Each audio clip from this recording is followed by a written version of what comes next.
Welcome back to another story on Infidelity Tales Lab. Before we begin, tell us, where in the world are you watching from? Now, let's dive into today's story. Chapter 1. The Mask of Ordinary Life.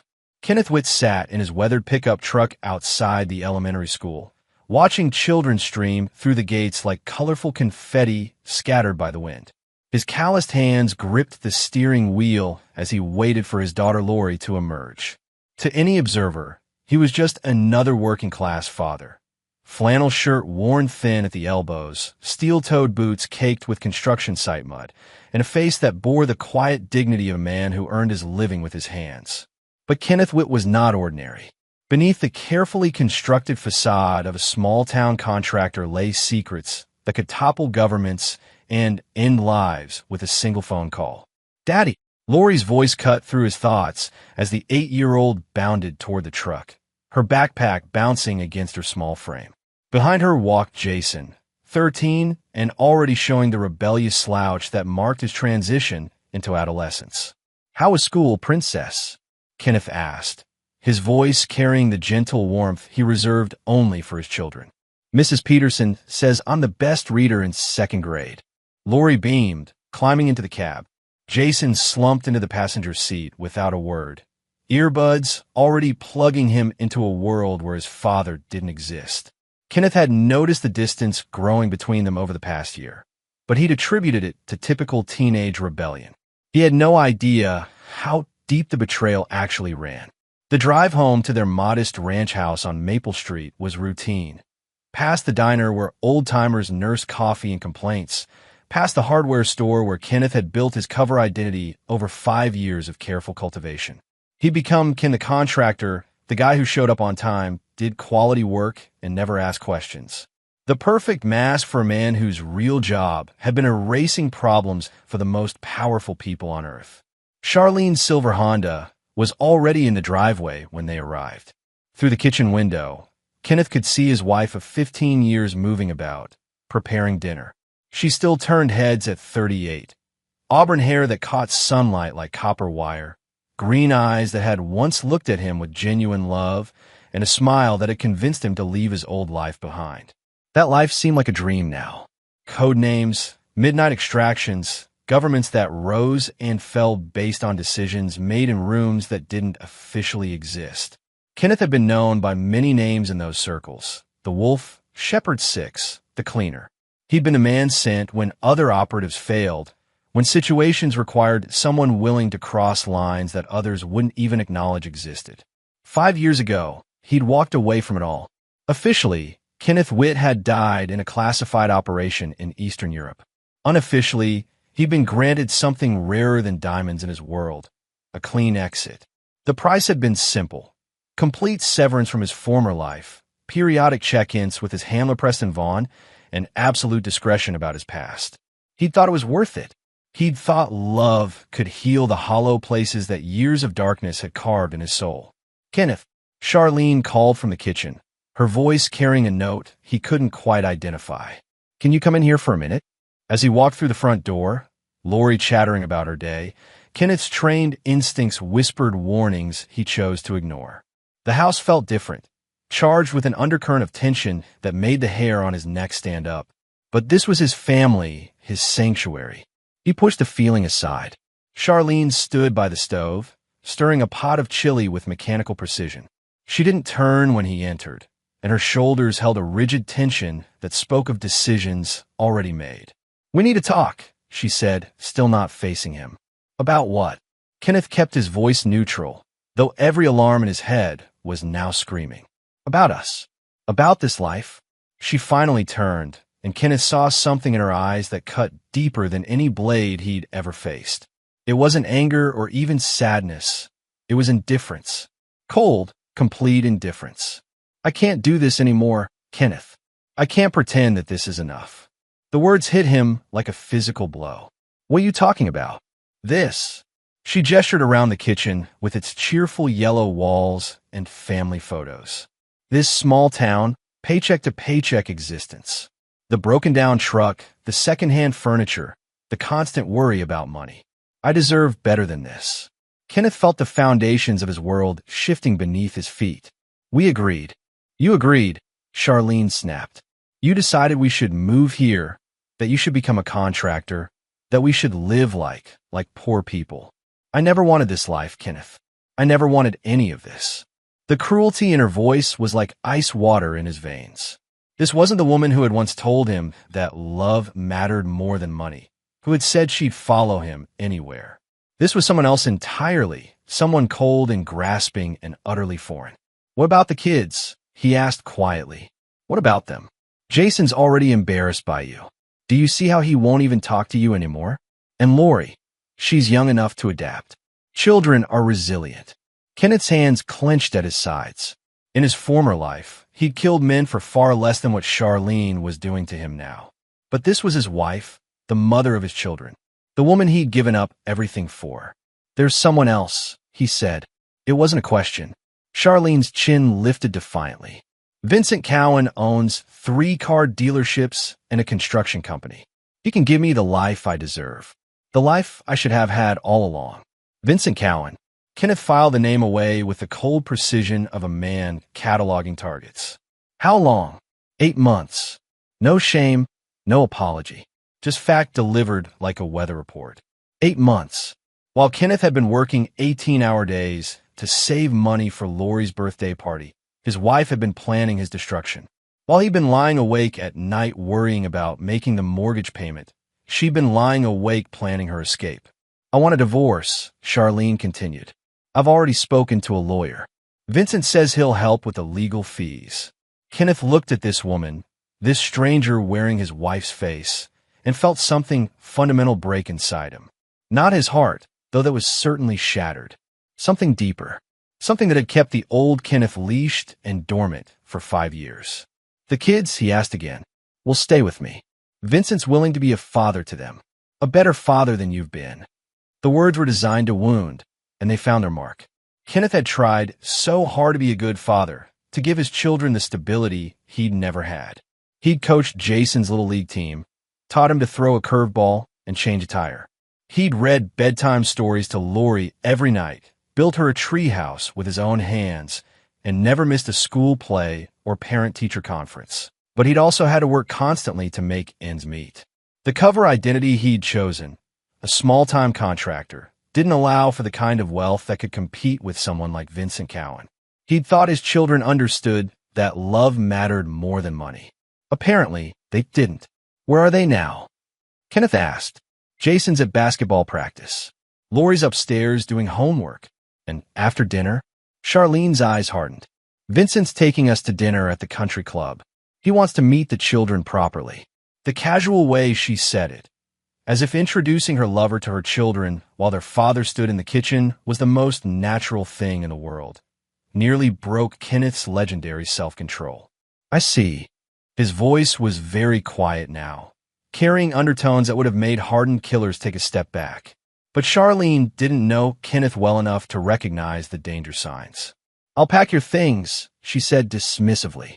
You can stay at the motel until you find something more permanent. Kenneth nodded slowly. And the house will be sold.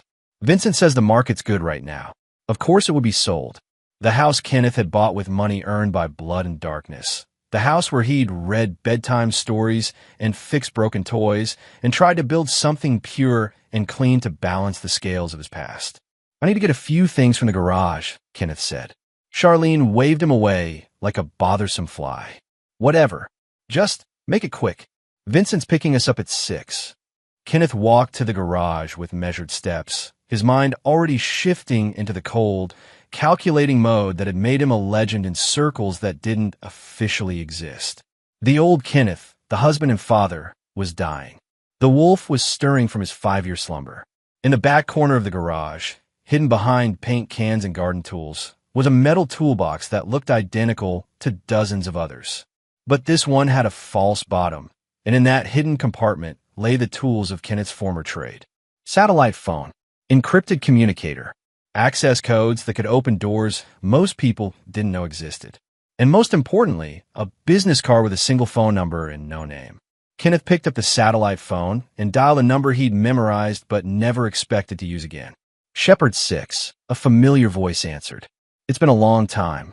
Hello. Preston, Kenneth said quietly. I need to come in from the cold. There was a pause on the other end of the line. Preston Vaughn had been Kenneth's handler for over a decade. He'd been the one to arrange Kenneth's exit, to set up his new identity, to make Kenneth Witt disappear into a life of suburban mediocrity. Is the cover blown? Preston asked. No, but it served its purpose. Kenneth's voice was flat, emotionless. I'm ready to go back to work. Kenneth Witt is dead, he said with finality. He died today in this garage. What rises from his ashes, that's up to you to decide. Another pause. I'll need some time to arrange things. Can you give me 48 hours?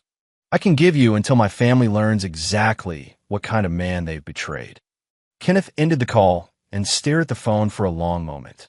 In the distance, he could hear Charlene calling the children for dinner, her voice bright and cheerful as if she hadn't just destroyed 3 lives with casual cruelty. He thought about the look in Jason's eyes lately. Not just teenage rebellion, but something harder. Something that spoke of conversations held behind closed doors, of loyalties poisoned by promises of a better life.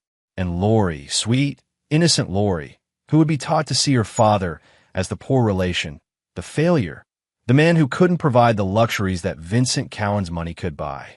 Kenneth put the phone back in its hiding place and returned to the house. He would play the part of the devastated husband for 2 more days. He would pack his bags and move to the motel and let his family think they had won. But in 48 hours, they would learn the truth about the man they had betrayed.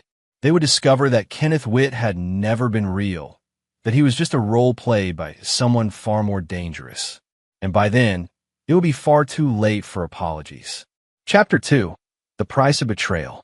The Sunset Motel squatted on Route 9 like a cancer, its neon sign flickering between vacancy and darkness with the irregular rhythm of a dying heart. Kenneth sat on the sagging bed in room 14, staring at walls the color of old mustard and listening to the couple next door argue about money through paper-thin walls.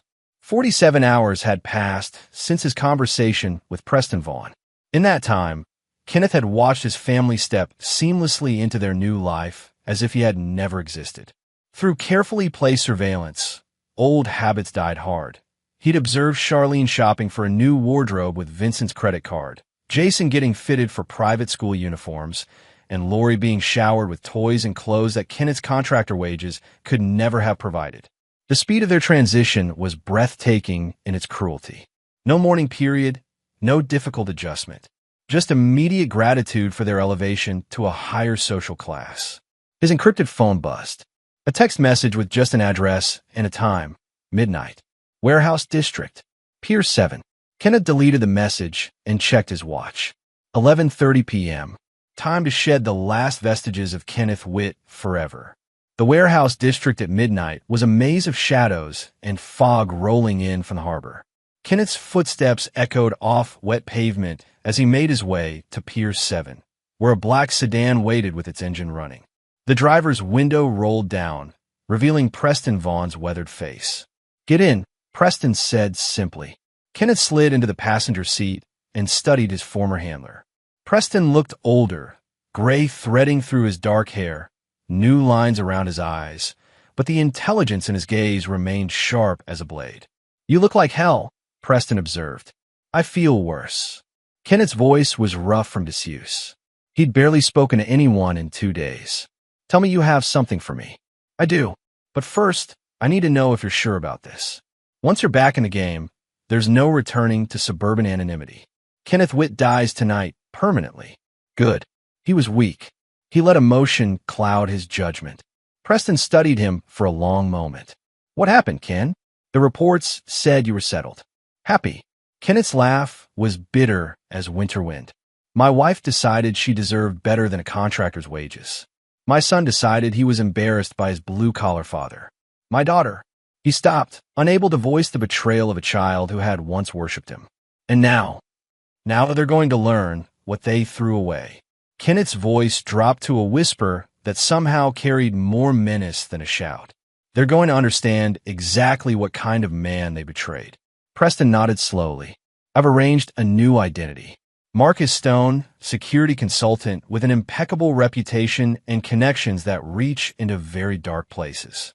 Your cover story is that you've been working overseas for the past 5 years, primarily in Eastern Europe and the Middle East.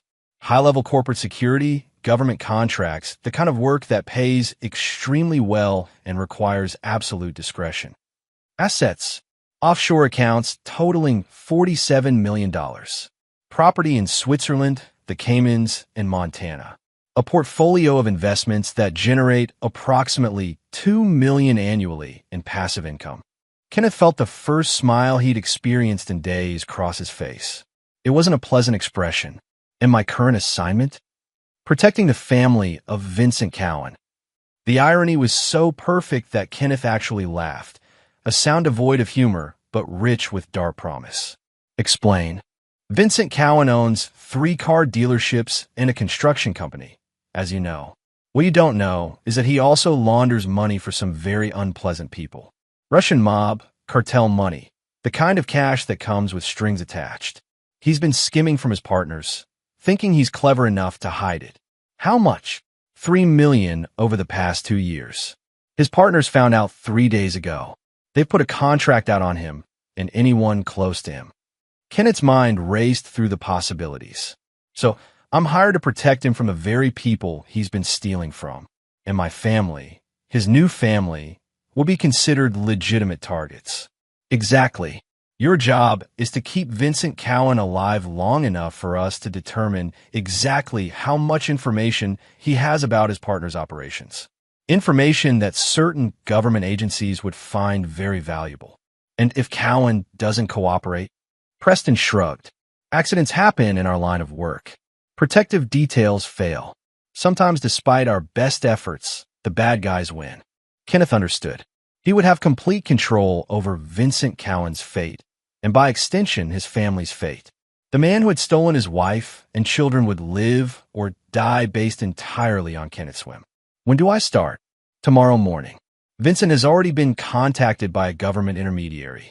He's been told that his life is in danger and that a specialist is being assigned to protect him. He's expecting Marcus Stone at 9 a.m. Preston handed Kenneth a leather portfolio. Your new identity documents, credit cards, and a dossier on Vincent Cowan's operations. There's also a psychological profile of your target. Kenneth flipped through the documents, absorbing the details with professional efficiency. Vincent Cowan was 42, divorced once, no children of his own. His business empire was built on legitimate enterprises that served as fronts for money laundering. He was vain, arrogant, and believed his charm could get him out of any situation. Most importantly, he was completely unprepared for the kind of danger he had invited into his life, both from his criminal partners and from the man whose family he had stolen. There's one more thing, Preston said quietly. Your family doesn't know about the contract yet. As far as they're concerned, Vincent is just a successful businessman who's courting your ex-wife. They have no idea they're potentially caught in the crossfire of a mob war. How long before they find out? That depends on how well you do your job. If Vincent stays alive and keeps his mouth shut, his partners might be satisfied with taking their money back and calling it even. If he dies or disappears, Preston shrugged. His associates will assume someone is trying to eliminate their operation. They'll start killing anyone connected to Vincent, just to be safe. Kenneth closed the portfolio and looked out at the dark water. So I hold their lives in my hands. You hold everyone's life in your hands. Vincent's, Charlene's, the children's. They just don't know it yet. And my cover story for being in town, Marcus Stone has been hired by a government contractor to investigate potential security threats in the area. It's legitimate enough to stand up to scrutiny, vague enough to explain your presence anywhere you need to be. Kenneth nodded. Where am I staying? The Grandview Hotel, penthouse suite. Marcus Stone doesn't slum it in roadside motels. Preston reached into the glove compartment and pulled out a set of keys. Your car is in the hotel garage. Black Mercedes S-Class, fully equipped. Everything Marcus Stone would drive. Kenneth took the keys and stepped out of the sedan. Preston, yeah. Thank you. Don't thank me yet. You might not like where this leads. Kenneth smiled that cold, predatory smile again. I'm counting on it. As the sedan pulled away, Kenneth stood alone on the pier, breathing in the salt air and feeling the old familiar weight of purpose settling on his shoulders. Kenneth Witt was dead. Marcus Stone was about to be born. And Vincent Cowan, the man who thought he had won everything, was about to discover that he had actually signed his own death warrant. Kenneth walked back toward the city lights, already planning his first move. Tomorrow, he would introduce himself to the man who had stolen his family. He would smile and shake Vincent's hand and promise to keep him safe from the monsters who wanted him dead. What Vincent wouldn't know was that he had just invited the most dangerous monster of all into his life. And this monster had very personal reasons for wanting to watch Vincent Cowan's world burn. Chapter 3: The Theater of War. Vincent Cowan's construction company occupied a gleaming steel and glass building in the business district, a monument to success that screamed money and power to anyone driving past. Kenneth, now Marcus Stone, parked his Mercedes in a visitor's space and studied the building with professional interest. He'd spent the previous night in the penthouse suite, transforming himself into his new identity. Gone were the work boots and flannel shirts of Kenneth Witt. Marcus Stone wore Italian leather shoes, a tailored charcoal suit, and a watch that cost more than Kenneth's pickup truck. His hair was styled, his nails manicured, and his bearing carried the quiet confidence of a man accustomed to being the most dangerous person in any room. The lobby was all marble and brass, designed to impress clients and intimidate competitors. Kenneth approached the reception desk, where a young woman with perfect teeth smiled at him with practiced professionalism. "I'm Marcus Stone," he said, his voice carrying the cultured tones of expensive education. "I have a 9 o'clock appointment with Mr. Cowan." "Of course, Mr. Stone. Mr. Cowan is expecting you. 23rd floor, corner office." The elevator ride gave Kenneth time to center himself, to push down the rage that threatened to consume him and replace it with cold, calculating purpose. He was no longer the betrayed husband seeking revenge. He was Marcus Stone, security specialist, here to do a job. Vincent Cowan's office was exactly what Kenneth had expected. Oversized everything, from the mahogany desk to the leather chairs to the ego of the man behind it all. Vincent himself was tall and lean, with silver hair perfectly styled and the kind of tan that spoke of weekends on expensive boats. He was, Kenneth admitted grudgingly, exactly the kind of man who would appeal to someone like Charlene. "Mr. Stone," Vincent rose from behind his desk, hand extended and smile blazing with confidence. "I have to say, I wasn't expecting someone quite so distinguished. The government description made you sound like some kind of military grunt." Kenneth shook the offered hand, noting the soft skin of a man who had never done real work, and smiled back. "I find it useful when people underestimate me, Mr. Cowan.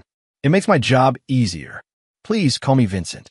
And your job is keeping me alive, right? I have to admit, this whole situation seems a bit surreal. I mean, I run legitimate businesses. I've never been involved in anything that would warrant death threats." The lie rolled off Vincent's tongue with practiced ease. Kenneth filed away this confirmation of the man's dishonesty and took a seat in one of the oversized chairs. "I'm afraid the people who want you dead don't see it that way," Kenneth said calmly. "My sources indicate that certain business associates of yours believe you've been creative with their financial arrangements." Vincent's confident smile flickered for just a moment, a micro-expression that confirmed he knew exactly what Kenneth was talking about. "I have no idea what you mean." "Of course not. That's why I'm here." Kenneth leaned back in his chair, projecting the calm competence of a man who dealt with life-threatening situations as casually as most people discuss the weather. "Tell me about your family situation. I understand you're involved with a woman who has children." "Charlene, yes. Beautiful woman. We're quite serious about each other." Vincent's smile returned, smug and possessive. "Her children are wonderful. The boy's a natural athlete, and the little girl is bright as a whip. They deserve better than what they had." Kenneth's jaw tightened fractionally, the only sign of the fury building inside him. What did they have before? A father who couldn't provide for them properly. Blue-collar type, you know? Good enough man, I suppose, but limited. Charlene says he was always struggling to make ends meet, working all the time just to keep their heads above water. The children were starting to feel embarrassed by their situation. Each word was a knife between Kenneth's ribs, delivered with casual cruelty by a man who had no idea he was talking to the father he was describing. Kenneth forced himself to remain perfectly still, perfectly calm. I see. And where is this former husband now? Moved out to some fleabag motel. Charlene says he took it pretty hard, but honestly, she's better off without him. The children certainly are. I can give them opportunities their biological father never could. Kenneth nodded thoughtfully. About these children, if there's a credible threat against you, they could be considered targets as well. Criminals don't typically make distinctions between blood family and romantic attachments. For the first time, Vincent looked genuinely concerned. You're saying Charlene and the kids could be in danger? I'm saying that the people who want you dead have a very simple philosophy. Eliminate the target and anyone who might seek revenge later. It's more efficient than leaving loose ends. Vincent's tint seemed to pale slightly. What kind of protection are we talking about? Complete security overhaul. Your home, your business, your daily routines. I'll need access to your personal schedule, your phone records, your financial information. Everything. My financial information? What? Kenneth's smile was thin and cold. Because money is usually what gets people killed in situations like this. I need to understand exactly how deep in you are so I can assess the threat level accurately. Vincent shifted uncomfortably in his chair. Some of my business arrangements are confidential. Mr. Cowan, let me be very clear about something. I don't care about your business ethics or your tax situation. I care about keeping you alive long enough to enjoy whatever money you've acquired. But I can't protect you from threats I don't understand. So you can either tell me everything, or you can wait for your enemies to find you and hope they're feeling merciful. The threat was delivered in the same calm, professional tone Kenneth had been using throughout the conversation, but something in his eyes must have communicated the seriousness of the situation. Vincent nodded reluctantly.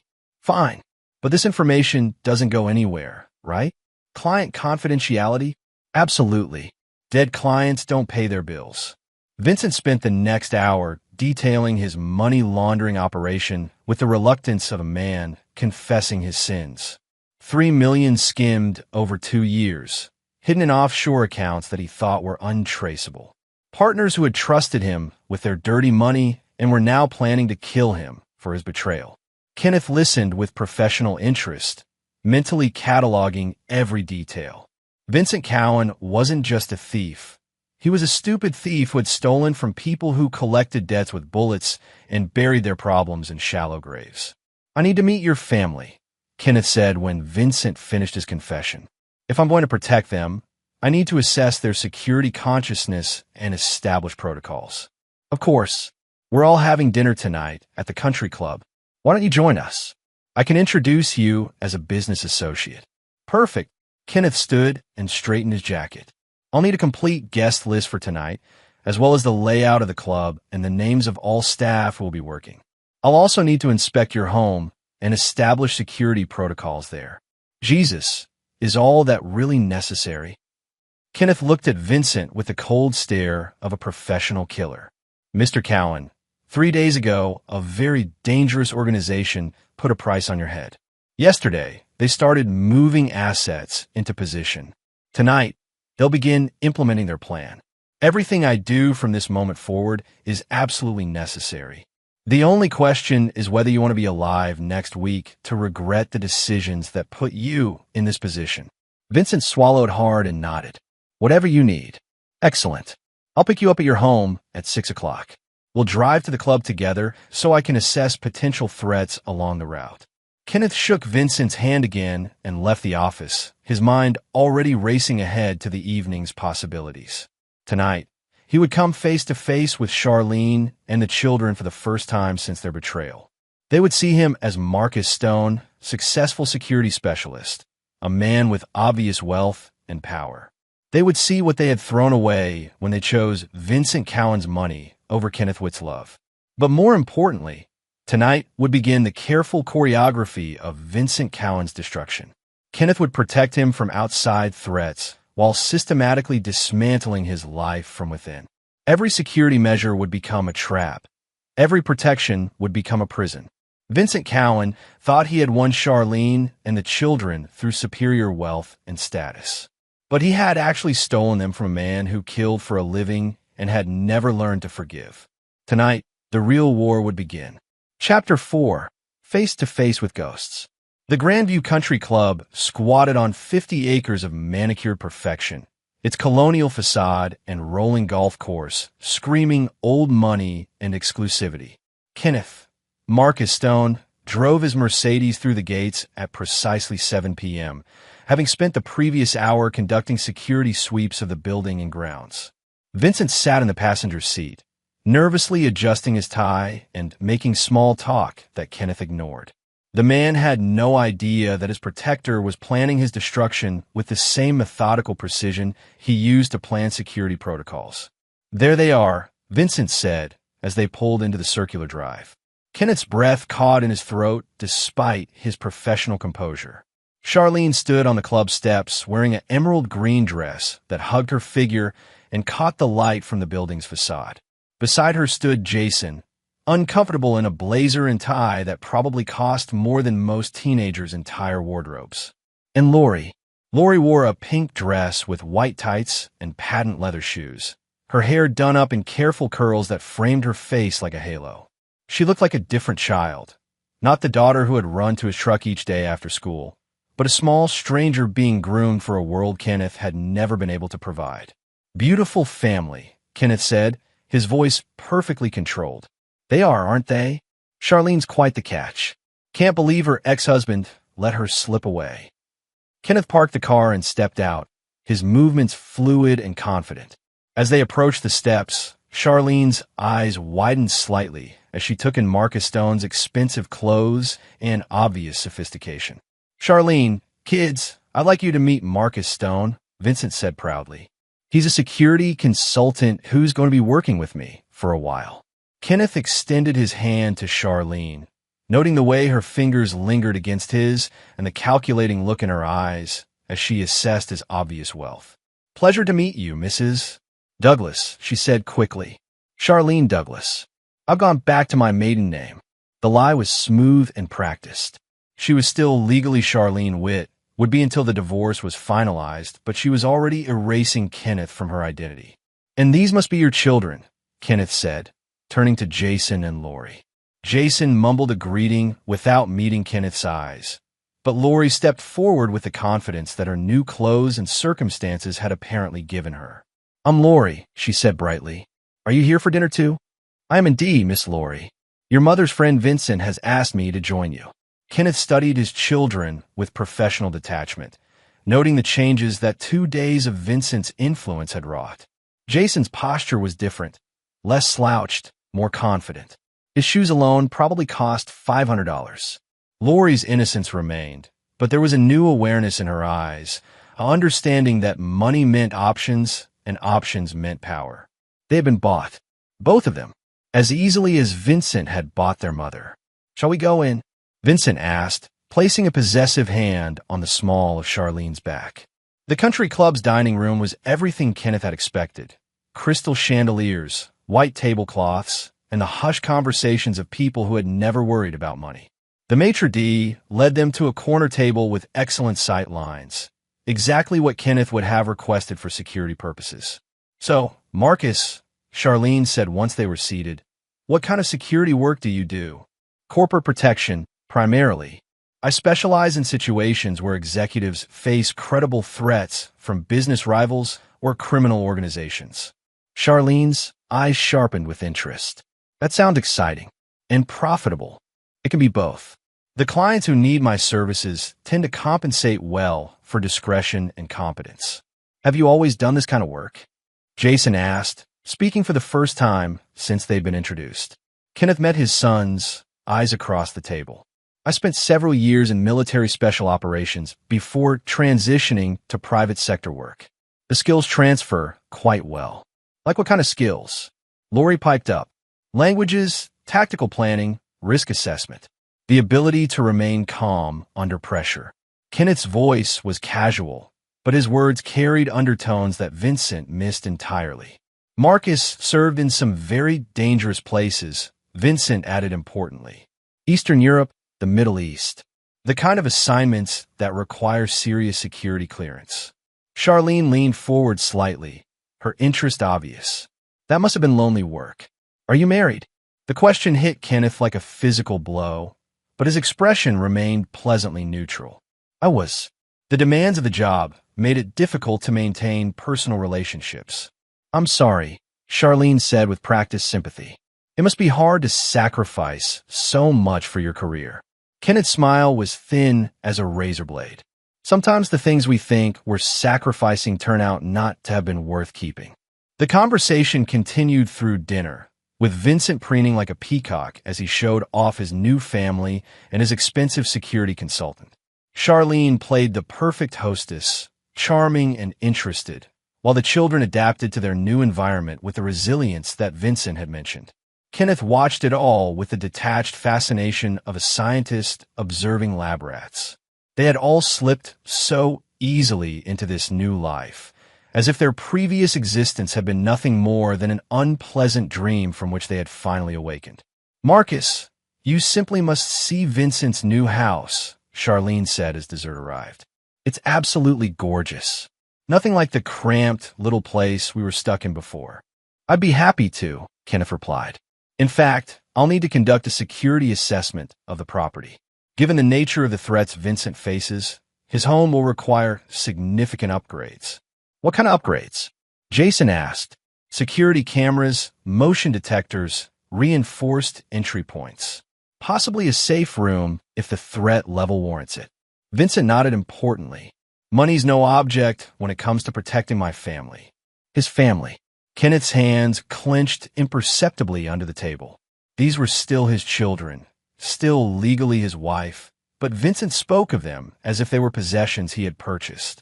Speaking of protection, Kenneth said casually, I should mention that threats in situations like this often extend to family members. Anyone close to Vincent could potentially become a target. Charlene's face paled slightly. You mean the children?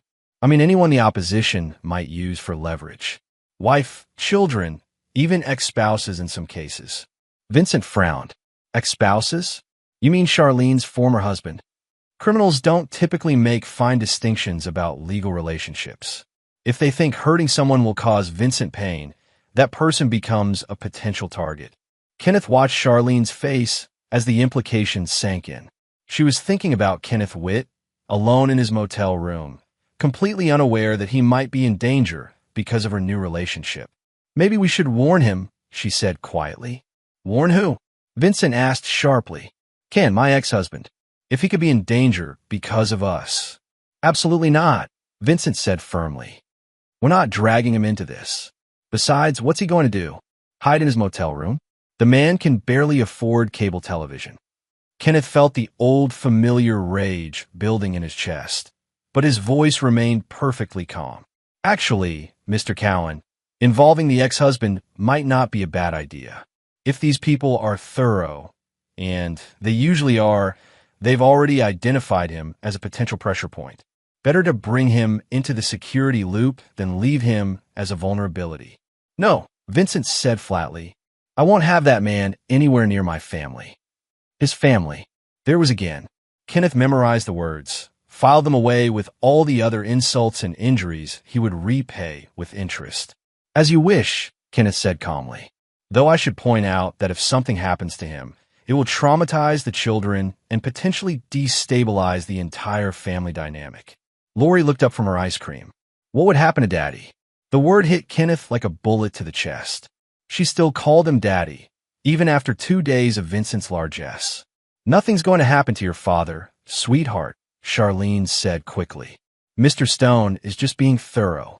Actually, Kenneth said, there are some precautions we could take. I could arrange for discreet surveillance of Mr. Witt, just to ensure his safety. It would be a minimal expense compared to the overall security package. Vincent looked annoyed, but nodded reluctantly. Fine, but I don't want him knowing about it. The last thing I need is him thinking he's some kind of hero in this situation. Kenneth's smile was cold as winter moonlight. Don't worry, Mr. Cowan. He'll never know I'm watching him. The irony was so perfect that Kenneth almost laughed out loud. Vincent Cowan had just paid him to protect the very man whose family he had stolen. The man he had humiliated and dismissed as a failure. The man who was going to destroy him. As dinner wound down and they prepared to leave, Kenneth made his final move of the evening. "There is one more security consideration," he said casually. "Given the sophistication of the threat, I'll need to maintain close proximity to the family for the next several weeks. I'll be renting a house in your neighborhood, something with good sight lines to your property." "How close?" Charlene asked. "Close enough to respond to any emergency within 90 seconds. Vincent nodded approvingly. "Whatever you think is best. Spare no expense." Kenneth almost smiled. Vincent Cowan was paying him to move into their neighborhood, to watch their house, to become part of their daily lives. He was funding his own destruction and thanking Kenneth for the privilege. As they left the restaurant, Lori tugged on Kenneth's sleeve. "Mr. Stone, will you really keep us safe?"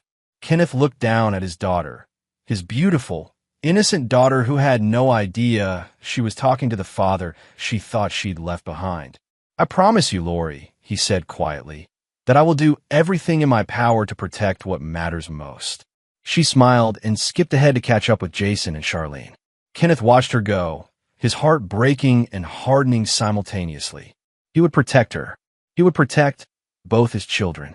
But he would also teach them the cost of betrayal, the price of choosing money over loyalty. And Vincent Cowan, the man who thought he had won everything, would learn that some victories come with consequences beyond imagination. The war was about to begin in earnest. Chapter 5. The News Titans. The house Kenneth rented was a modest colonial on Elmwood Drive, exactly 3 houses down from Vincent Cowan's newly purchased mansion. From his second-floor window, he had perfect sight lines to every entrance and most of the windows of what had become his target's fortress. It had been a week since the dinner at the country club, 7 days of careful positioning and patient observation. Kenneth had established himself as Marcus Stone with methodical precision. Expensive furniture delivered and arranged, high-end security equipment installed, and cover stories meticulously crafted for every neighbor who stopped by to introduce themselves. To the outside world, Marcus Stone was exactly what he appeared to be, a wealthy security consultant protecting a local businessman from unspecified threats. The fact that the businessman in question had stolen the consultant's family was known only to Kenneth himself. His morning routine had become a carefully choreographed dance of surveillance and psychological warfare. At 6:30 a.m., he would position himself at his kitchen window with a cup of coffee and a high-powered telephoto lens, watching as his former family began their day. Vincent was usually first up, emerging from the master bedroom in silk pajamas that probably cost more than Kenneth's monthly motel rent had been. He would pad downstairs to collect the newspaper and coffee, master of his domain and blissfully unaware that every movement was being cataloged by hostile eyes. Charlene would appear next, wrapped in a robe that Kenneth didn't recognize, new, expensive, purchased with Vincent's money. She moved through the kitchen with the confidence of a woman who had finally found her proper place in the world, no longer worried about grocery bills or mortgage payments. The children were last. Jason had adapted to private school with remarkable ease, trading his public school friends for the sons and daughters of Vincent's wealthy associates. He carried himself differently now, shoulders back, chin up, the bearing of someone who belonged in exclusive circles. But it was Lori who broke Kenneth's heart most thoroughly. His 8-year-old daughter had become a small princess, dressed each morning in designer clothes and driven to private school in Vincent's luxury SUV. She seemed happy, genuinely happy, in a way that cut Kenneth deeper than any blade. This morning's surveillance revealed something new. A black Escalade with tinted windows had been parked across the street from Vincent's house for the past 3 days. Kenneth recognized the occupants from the dossier Preston had provided: Viktor Kozlov and Dmitry Petrov, enforcers for the Russian organization that Vincent had been stealing from. They were getting impatient. Kenneth's secure phone buzzed with an encrypted message. Principals growing restless. Timeline accelerating. Suggest immediate action. He deleted the message and finished his coffee, mind racing through possibilities. The Russians weren't known for their patience. and $3 million was serious money even to them. If they decided to move against Vincent tonight, Charlene and the children would be sleeping under the same roof. His family would be in the crossfire. Kenneth made his decision with the cold calculation that had made him legendary in his former profession.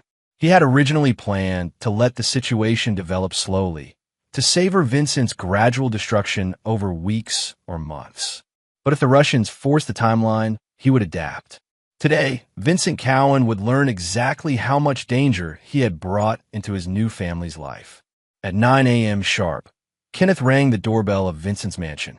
The door was answered by Maria, the housekeeper Vincent had hired to maintain his image of success. "Mr. Stone," she said with a relieved smile. "Mr. Cowan is in his office.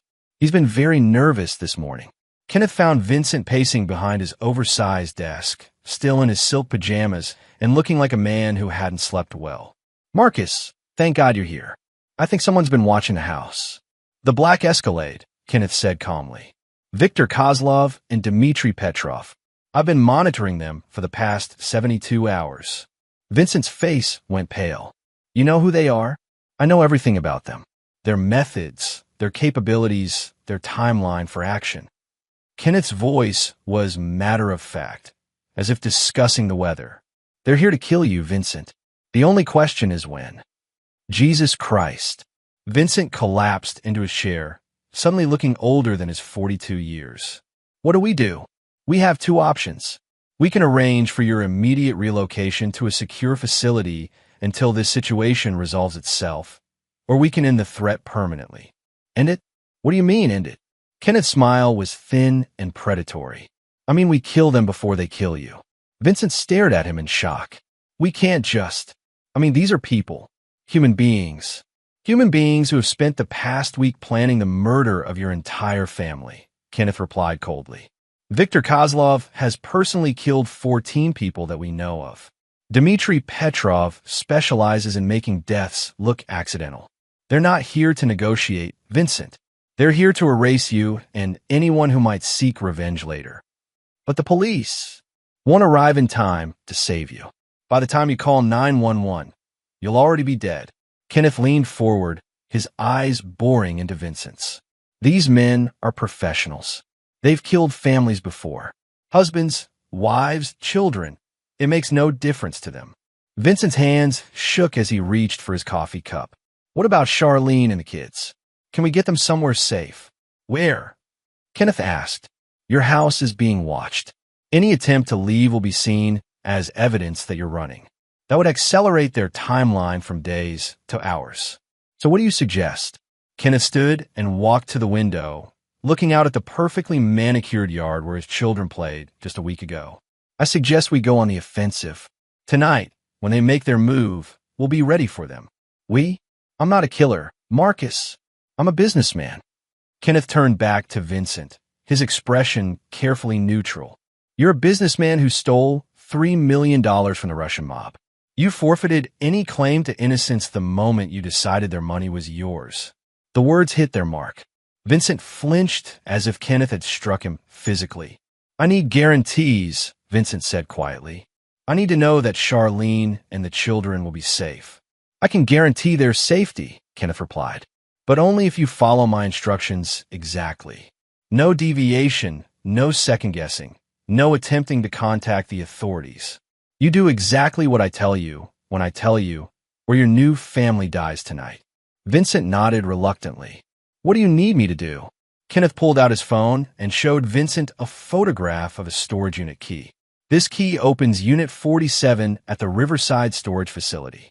Inside that unit, you'll find $3 million in cash, the exact amount you stole from your partners." Vincent's eyes widened. "How did you?" "I'm very good at my job," Kenneth said simply. "Tonight at midnight, you're going to take that money and deliver it to Viktor and Dmitry. You're going to apologize profusely, explain that it was all a misunderstanding, and offer to pay an additional $1 million in interest for their inconvenience." "I don't have an additional $1 million." Kenneth's smile was cold as Arctic ice. "Yes, you do. You just haven't accessed it yet." He handed Vincent a manila envelope. "Inside you'll find account numbers and access codes for offshore accounts containing exactly $1 million. Consider it a loan against future services. Vincent opened the envelope with trembling fingers, staring at documents that represented more money than he'd ever seen in one place. I don't understand. Why are you helping me like this? Kenneth's eyes were flat and emotionless as a shark's. Because dead clients don't pay their bills, Vincent, and because I've grown quite fond of your family. I'd hate to see anything happen to them. The truth was far more complex and infinitely more dangerous, but Vincent would never understand it. He was a small man who thought in small terms, incapable of grasping the scope of the destruction that Kenneth was orchestrating around him. What happens after I give them the money? If they accept it, you live. If they don't, Kenneth shrugged. Then we implement option 2, which is, you really don't want to know. Kenneth left Vincent to contemplate his options and drove back to his rented house. From his window, he could see Charlene working in the garden while Lori played on the swing set that Vincent had installed in the backyard. They looked peaceful, content, utterly unaware that their lives hung in the balance. His secure phone buzzed again. Another message from Preston. Situation deteriorating. Russians planning move tonight. Suggest immediate extraction of asset. Kenneth deleted the message without responding. Preston didn't understand that this had stopped being about the mission the moment Kenneth had seen his family at the country club. This had become personal in ways that no government handler could comprehend. Tonight, Viktor Kozlov and Dmitry Petrov would learn what happened when professional killers met someone who killed for love instead of money. Tonight, Vincent Cowan would discover the true cost of stealing another man's family. And tonight, Kenneth would begin the final phase of his revenge, a reckoning that would leave his betrayers with nothing but ashes and regret. Chapter 6. The Edge of the Abyss. The meeting was set for midnight at the abandoned Riverside warehouse, a location Kenneth had chosen for its isolation and excellent acoustics. Screams carried well in empty buildings. He arrived at 11:30 p.m., giving himself time to position surveillance equipment and ensure that every word spoken would be recorded for posterity. Vincent's Mercedes pulled into the parking lot at exactly midnight, headlights cutting through the darkness like searching fingers. Behind him, the black Escalade followed at a discreet distance, its occupants no doubt pleased that their target had finally decided to make himself available. Kenneth watched from his concealment on the warehouse's second floor, night vision goggles allowing him to track every movement with perfect clarity. Vincent emerged from his car carrying a black duffel bag that contained $4 million, $3 million in stolen money, plus $1 million in interest that Kenneth had so generously provided. Viktor Kozlov and Dmitry Petrov stepped out of the Escalade with the casual confidence of apex predators. Both men were large, broad-shouldered, and moved with the fluid economy of motion that marked professional killers. They wore dark suits and expressions of cold amusement, clearly enjoying the fear that radiated from Vincent in visible waves. "Mr. Cowan," Victor said in accented English, "how good of you to finally accept our invitation." "I brought the money," Vincent said quickly, his voice cracking with terror. "All of it plus interest. $3 million you gave me, plus $1 million extra for the inconvenience." Dmitry stepped forward and unzipped the duffel bag, examining the neat stacks of currency with professional interest. "This appears to be correct amount," he said in heavily accented English. "Good," Victor replied, but his smile held no warmth. "Unfortunately, Mr. Cowan, money is no longer sufficient to resolve this situation." Vincent's face went white. "What do you mean? I brought everything I owe you, plus extra. We're square now, right?" "Square." Victor laughed, a sound like breaking glass. "Mr. Cowan, you stole from us. You thought you were clever enough to hide your theft, smart enough to make fools of dangerous men. Money alone cannot repair such insult. Then what do you want?" "We want you to understand consequences of your actions," Dmitry said, pulling a pistol from his jacket. "We want your family to understand these consequences as well." Kenneth felt ice water flood his veins. They weren't just planning to kill Vincent. They intended to murder Charlene and the children as well. His children, his family. The cold rage that had been building for days suddenly crystallized into something harder than diamond and twice as sharp. These men had signed their own death warrants the moment they threatened his family. "Please," Vincent begged, falling to his knees. "Please don't hurt them. They don't know anything about this. They're innocent." "No one is innocent, Mr. Cowan," Victor said philosophically. "Your woman chose to be with thief. Your children benefit from stolen money. They share your guilt." Kenneth had heard enough. He moved with liquid silence through the warehouse shadows, closing distance while the Russians focused on their terrified victim. Every step was calculated, every breath controlled, every movement designed to bring him within striking range without detection. "Actually," Kenneth said, stepping into the circle of light cast by Vincent's headlights, "I think you gentlemen have made a serious miscalculation." All three men spun toward the sound of his voice. Victor and Dmitri immediately raised their weapons, training them on this unexpected intruder who had materialized from the darkness like a ghost. "Who are you?" Victor demanded. "Marcus Stone," Kenneth replied calmly, keeping his hands visible and non-threatening. "Mr. Cowan's security consultant." "Security consultant?" Dmitri laughed harshly. "You are very bad at your job if you allow your client to walk in a trap." Kenneth's smile was cold as winter starlight. "Who says this is a trap for him?" The words hung in the air for a heartbeat before Kenneth moved. Years of training compressed into 3 seconds of explosive violence that left Viktor Kozlov unconscious on the concrete floor and Dmitry Petrov disarmed and pinned against the warehouse wall with a combat knife pressed against his throat. "Jesus Christ," Vincent gasped, staring at the tableau in shock. "How did you—" "Be quiet," Kenneth said without taking his eyes off Dmitri. "Gentlemen, we seem to have reached an impasse. You want to kill my client and his family. I want to keep them alive. I propose a compromise." "What kind of compromise?" Dmitri asked, his English suddenly much clearer now that adrenaline had sharpened his focus. "You take your money and leave town. Tonight. You never come back. You never contact Mr. Cowan again. And you forget this entire situation ever happened. And if we refuse—" Kenneth's knife pressed slightly deeper, drawing a thin line of blood. "Then you die here in this warehouse, and your bodies disappear so completely that even your mothers will never know what happened to you. You are one man against organization of many. You cannot protect him forever." "You're absolutely right," Kenneth agreed. "But I can kill you both right now, tonight, and then I can track down everyone you've ever worked with and kill them too.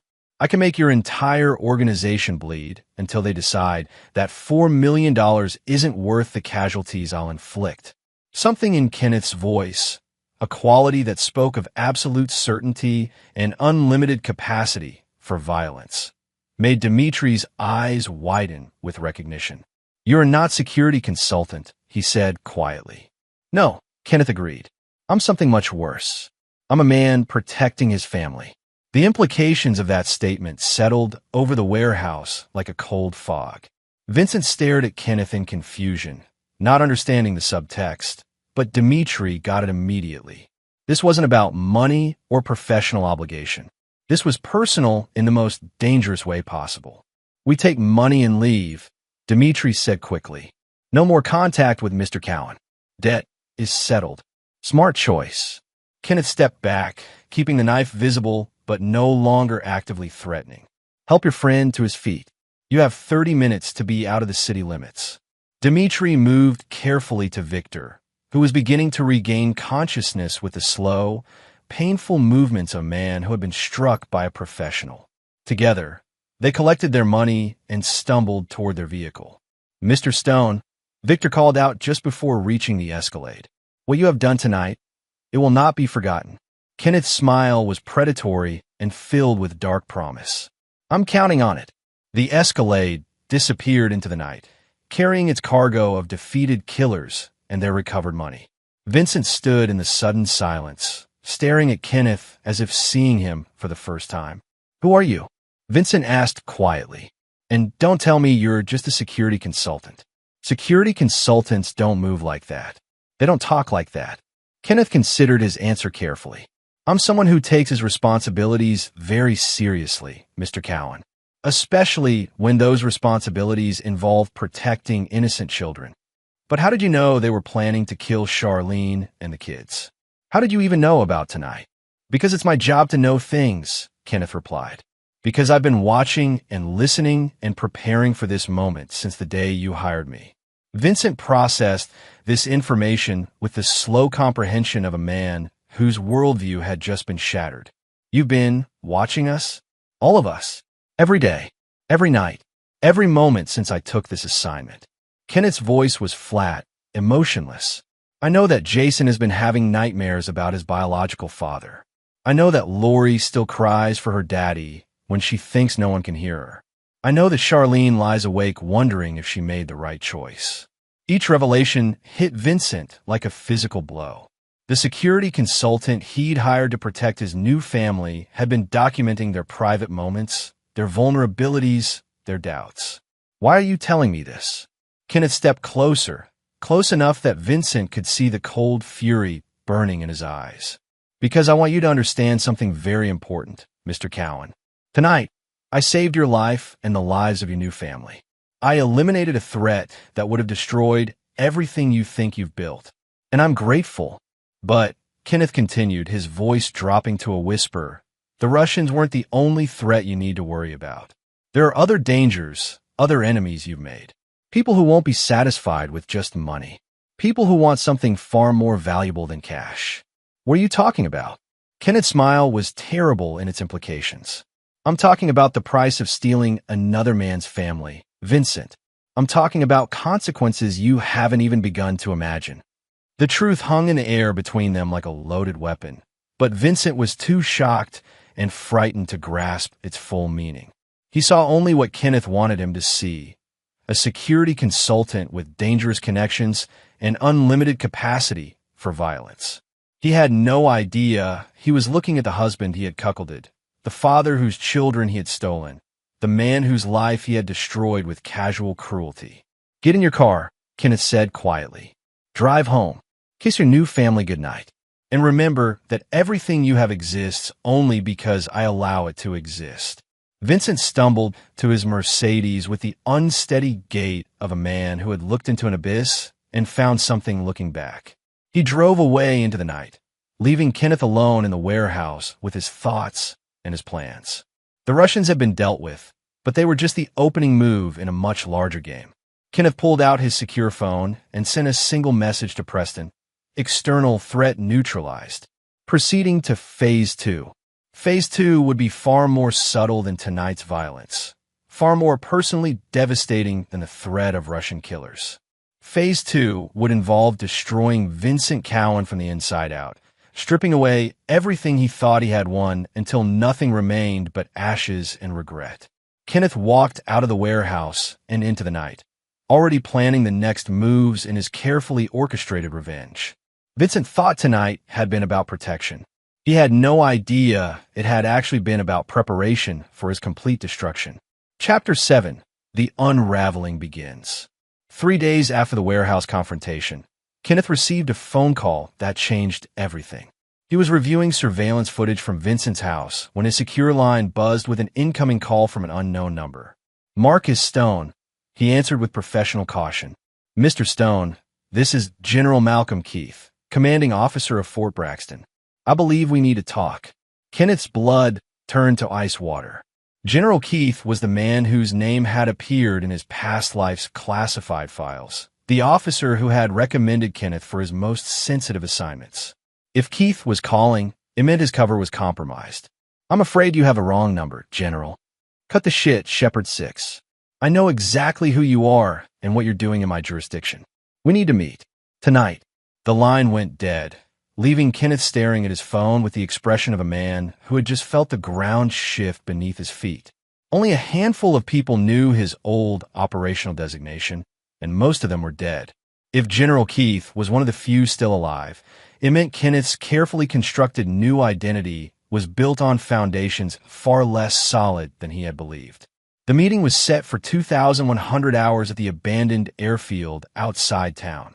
Neutral ground that neither man could control completely. Kenneth arrived first, positioning himself with clear sight lines and multiple escape routes, every instinct screaming that this was a trap. General Keith emerged from the darkness precisely on time, accompanied by two soldiers who moved with the fluid precision of special operations veterans. The general himself was exactly what Kenneth remembered: tall, silver-haired, and radiating the kind of authority that came from decades of command. "Hello," Keith said as he approached. "You look good for a dead man." "General," Kenneth kept his voice neutral, his hands visible but ready to move if the situation deteriorated. "What brings you to my little corner of suburban hell?" "Your little corner is about to become very crowded," Keith replied grimly. "We have a problem, and unfortunately, you're at the center of it." "Explain."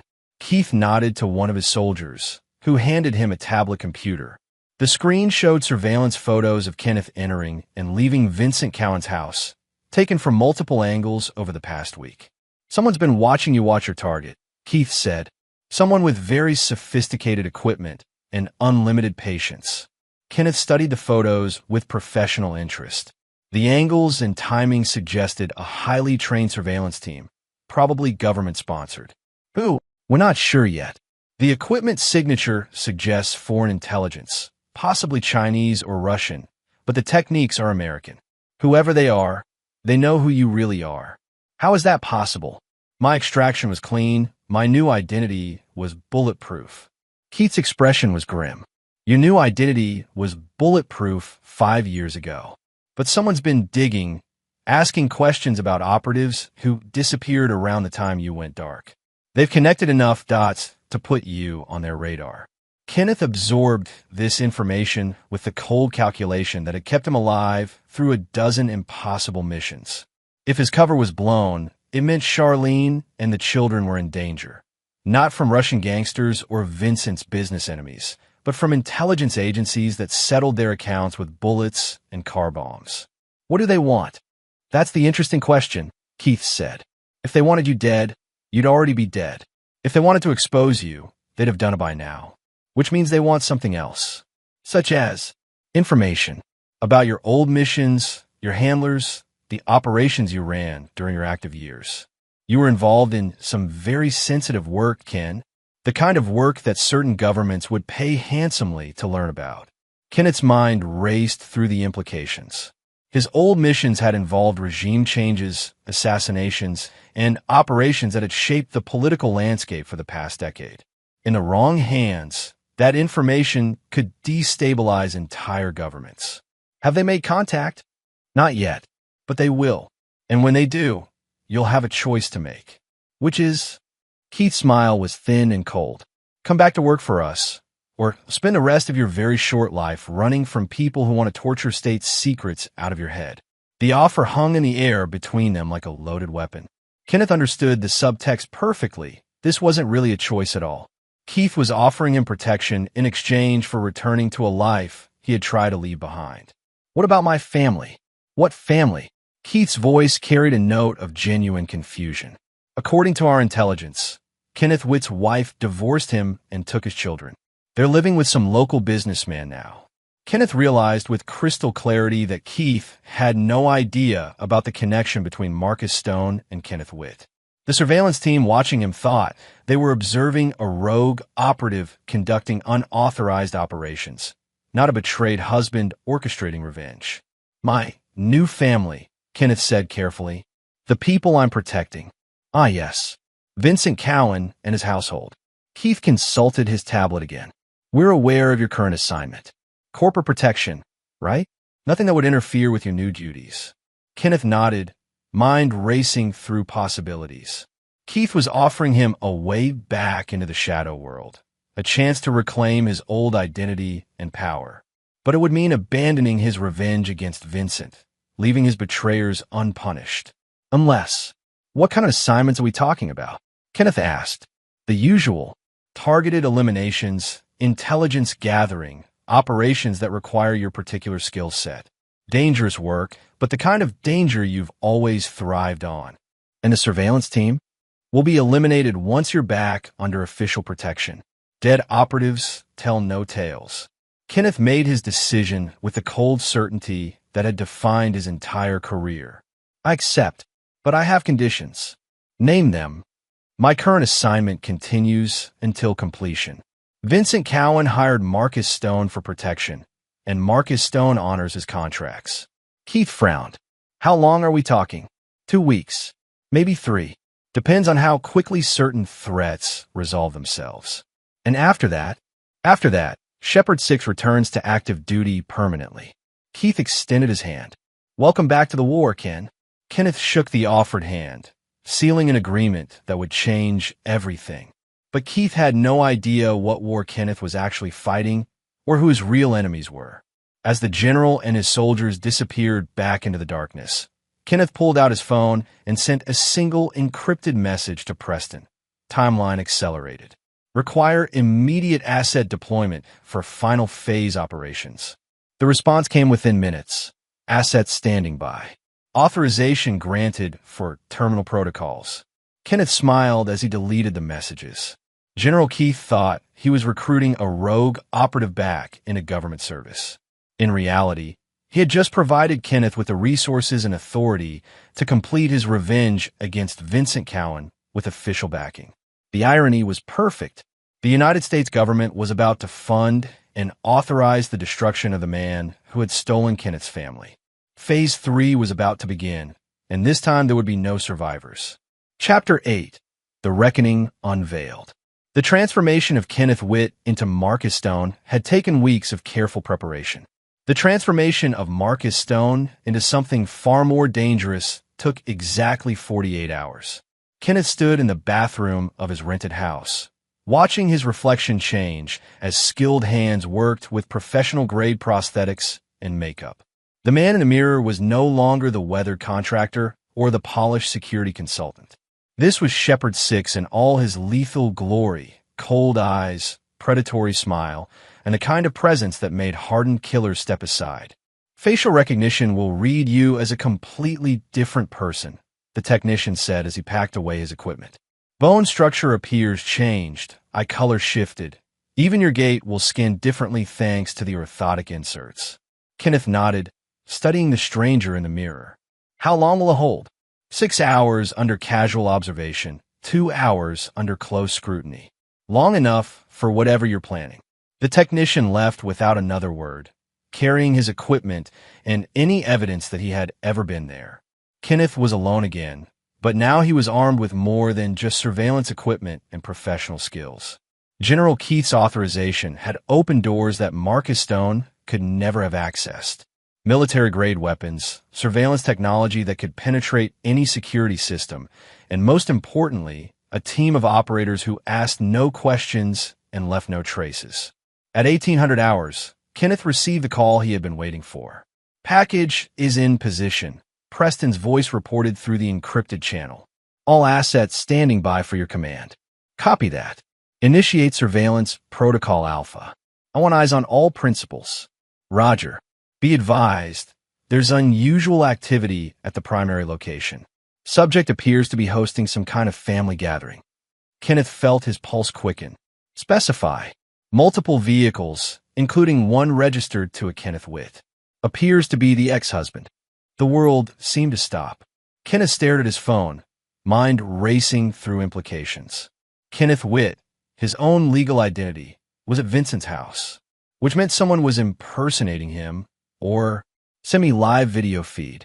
Now, the encrypted video stream appeared on his phone within seconds, showing Vincent's mansion from multiple angles. Kenneth recognized several cars in the driveway, including his own battered pickup truck.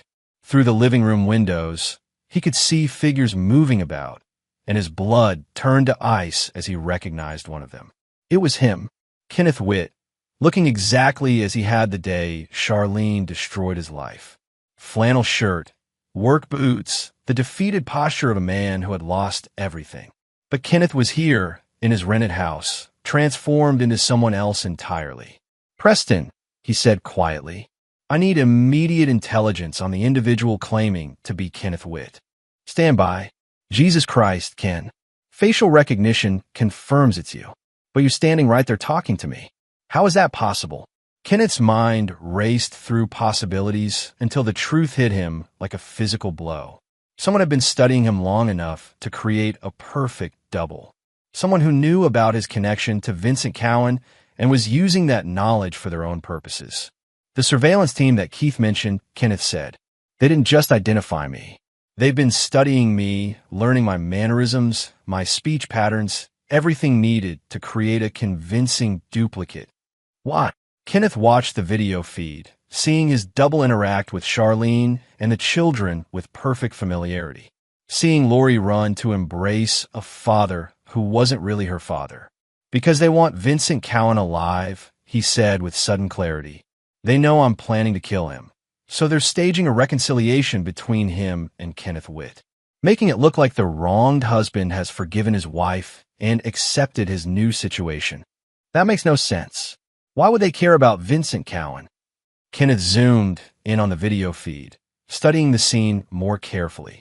Vincent was there, playing the gracious host to the man whose family he had stolen. Charlene was serving dinner, the picture of domestic harmony.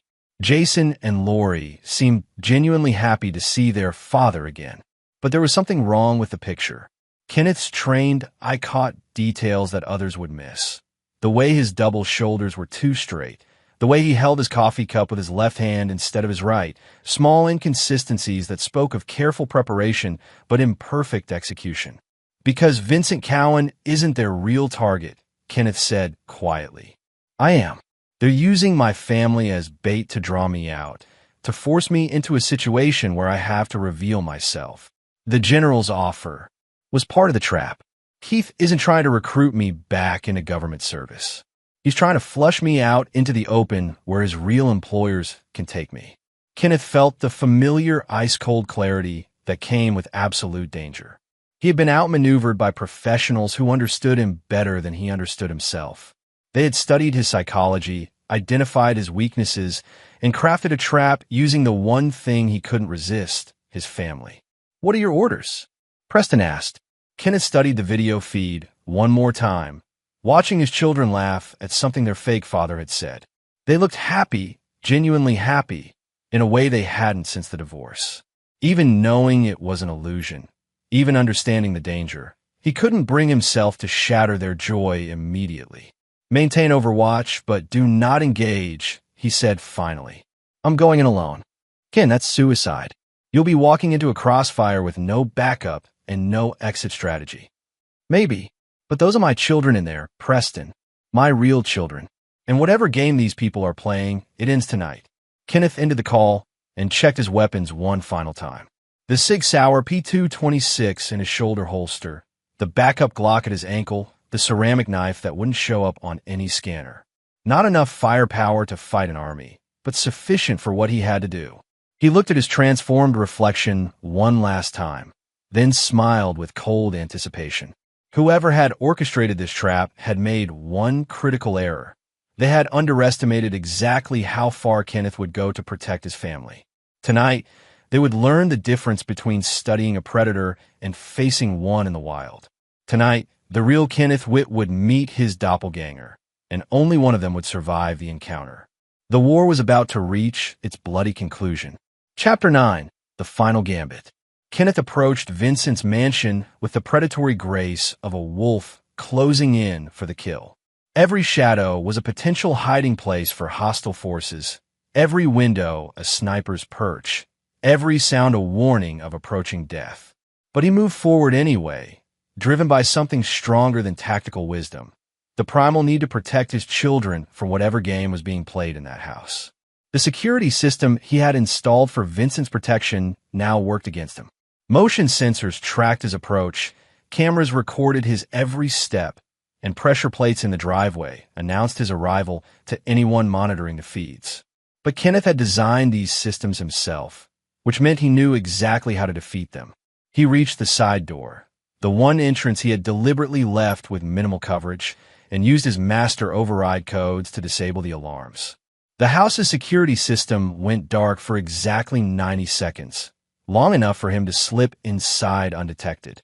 The sounds of family conversation drifted from the dining room, punctuated by Lori's bright laughter and Jason's deeper voice as he entered adolescence. Kenneth followed the sounds like a moth drawn to flame, every step bringing him closer to a confrontation that would determine whether his family lived or died. He paused at the dining room entrance, studying the scene through the crack in the door. Vincent sat at the head of the table, playing the role of gracious host with practiced ease. Charlene was radiant in a way Kenneth hadn't seen since their early marriage, her face glowing with contentment as she watched her reunited family. And there, sitting in Kenneth's old chair, was his double. The resemblance was perfect, same height, same build, same weathered hands from years of construction work. But Kenneth could see the subtle differences that marked this man as an imposter. The way he cut his meat with surgical precision instead of Kenneth's casual efficiency. The way his eyes never stopped moving, cataloging exits and potential threats even while maintaining conversation. This was no mere actor. This was a professional operative who had been extensively briefed on Kenneth Witt's life and mannerisms. "Daddy, will you read to me tonight?" Lori asked, her voice carrying the innocent trust that had been Kenneth's greatest joy and deepest wound. "Of course, Princess," the imposter replied, his voice a perfect match for Kenneth's own. Just like old times. Kenneth felt rage build in his chest like a nuclear reactor approaching critical mass. This stranger was sitting at his table, eating his food, receiving his children's love through deception and manipulation. Whatever intelligence operation was behind this, they had crossed a line that no professional should ever cross. "Actually," Kenneth said, stepping into the dining room with his hands visible and non-threatening, "I think there's been a misunderstanding." The reaction was immediate and violent. Vincent's wine glass shattered against the wall as he jerked backward. Charlene screamed, her hand flying to her mouth in shock. Jason and Lori stared in confused terror at the sudden appearance of what appeared to be their father's identical twin. But the imposter's reaction was the most telling. His hand moved toward his jacket with the fluid motion of a trained killer before he caught himself and forced a confused expression onto his face. "What the hell?" Vincent started to say. "Who are you?" the imposter demanded, rising from his chair with careful precision. "What are you doing in this house?" Kenneth smiled with cold amusement. "I'm Kenneth Witt. The question is, who are you?" "I'm Kenneth Witt," the double replied, but his eyes were already calculating angles and distances. "I don't know what kind of sick game this is, but prove it," Kenneth said simply. "Tell me Lori's middle name." The imposter's hesitation was barely perceptible, but Kenneth caught it. "Rose. Lori Rose Witt." "Wrong," Kenneth said quietly. "Her middle name is Marie, named after Charlene's grandmother, who died the month before Lori was born. But you wouldn't know that, would you? Because you've never been her father." Charlene's face had gone pale as winter frost. Kenneth, what's happening? How are there two of you?" "Because someone has been watching our family for weeks," Kenneth replied, his eyes never leaving his double. "Someone who wanted to use you as bait to draw me out of hiding." "Hiding from what?" Jason asked, his teenage bravado cracking under the weight of a situation he couldn't understand. Kenneth finally looked at his son, really looked at him, for the first time since the divorce.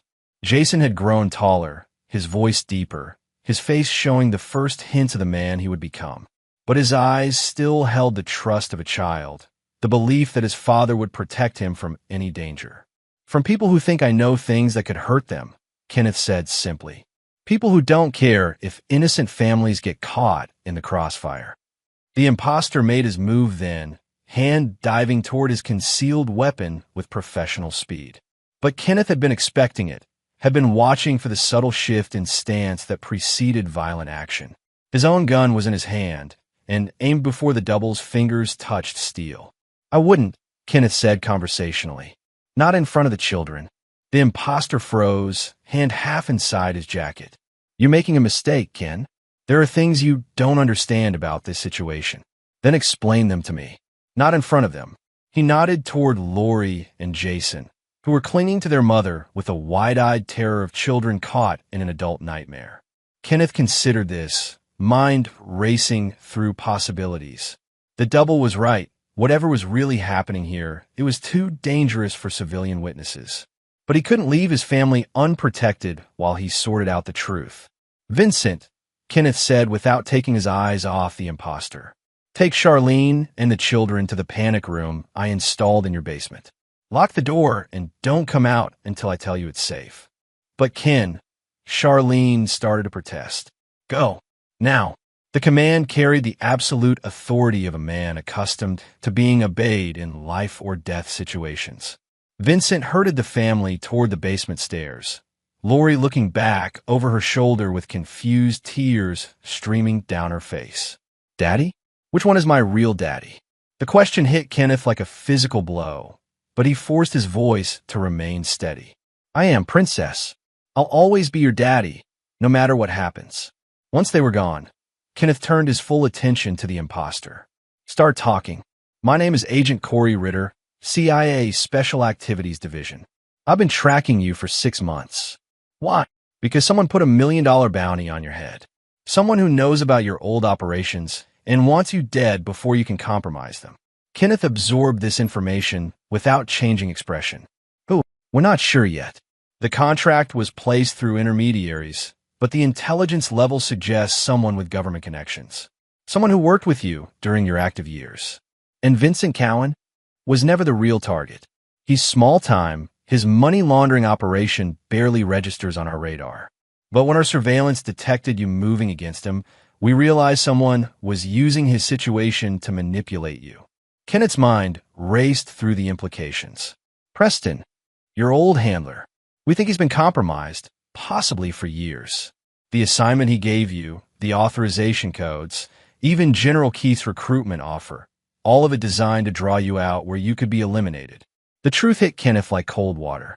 He had been dancing to someone else's tune from the moment he'd called Preston for extraction.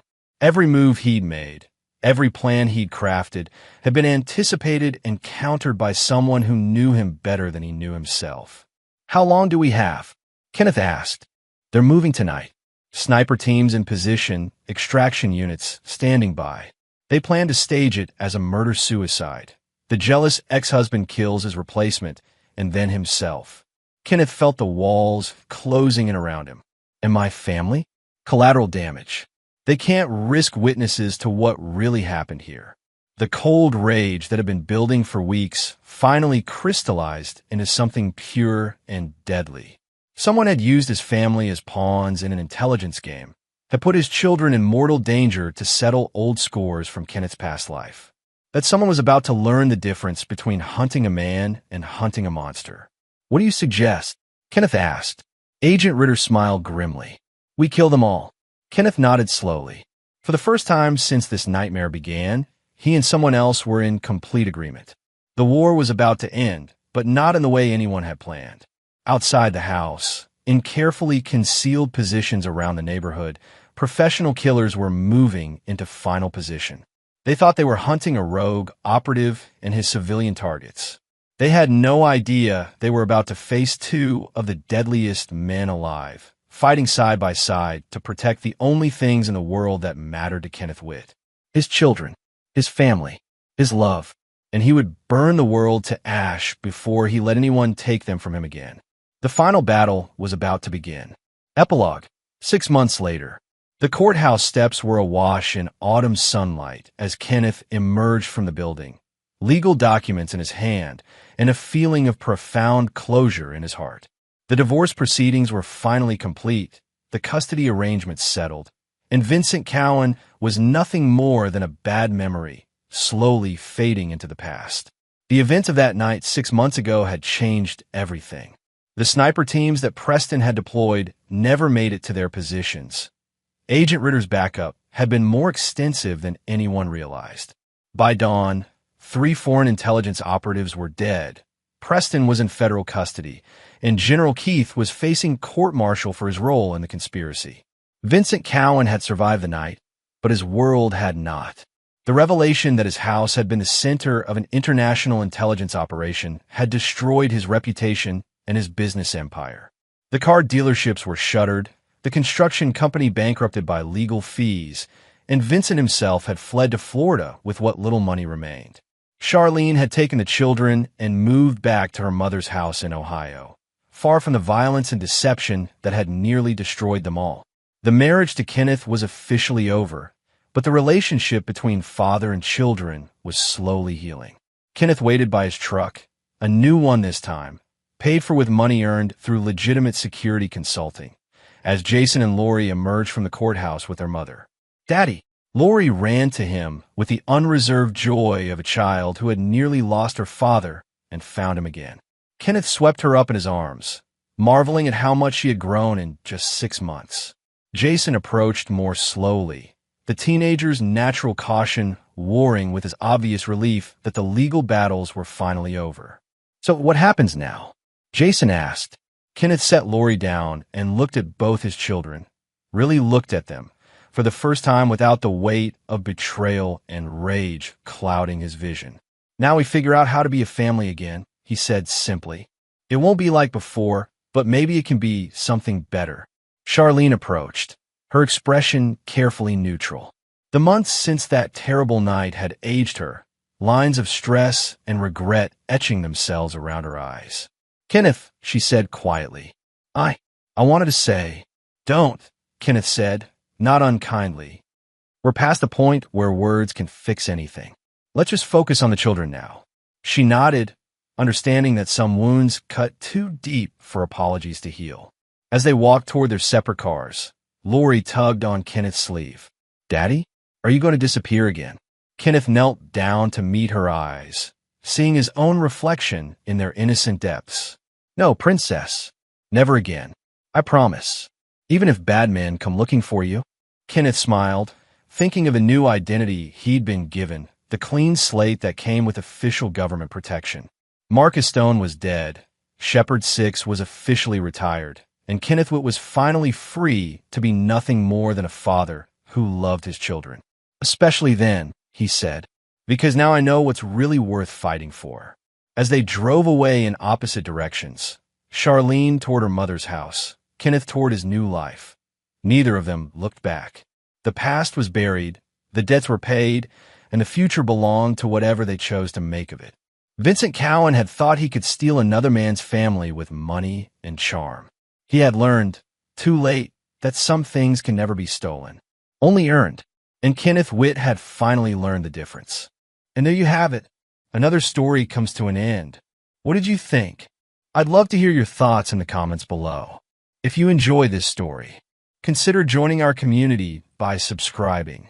It means the world to us. For more stories like this one, check out the recommended videos on screen. And I'll see you there. Welcome back to another episode of Infidelity Tales Lab. We're thankful for your continued viewership. Before we begin, tell us, where in the world are you watching from? We love knowing our global reach. Now, let's dive into today's story. Chapter 1. The Foundation Cracks. Vincent Morrison had built his life like a fortress, methodical, calculated, and seemingly impenetrable. At 38, he owned 3 successful auto repair shops across the city, each one a testament to his relentless work ethic and razor-sharp business instincts. His calloused hands told the story of a man who'd climbed from the gutters of Detroit's East Side, where his alcoholic father had abandoned him and his mother when he was 12. The morning sun cast long shadows across his flagship garage as Vincent wiped grease from his hands, surveying his domain.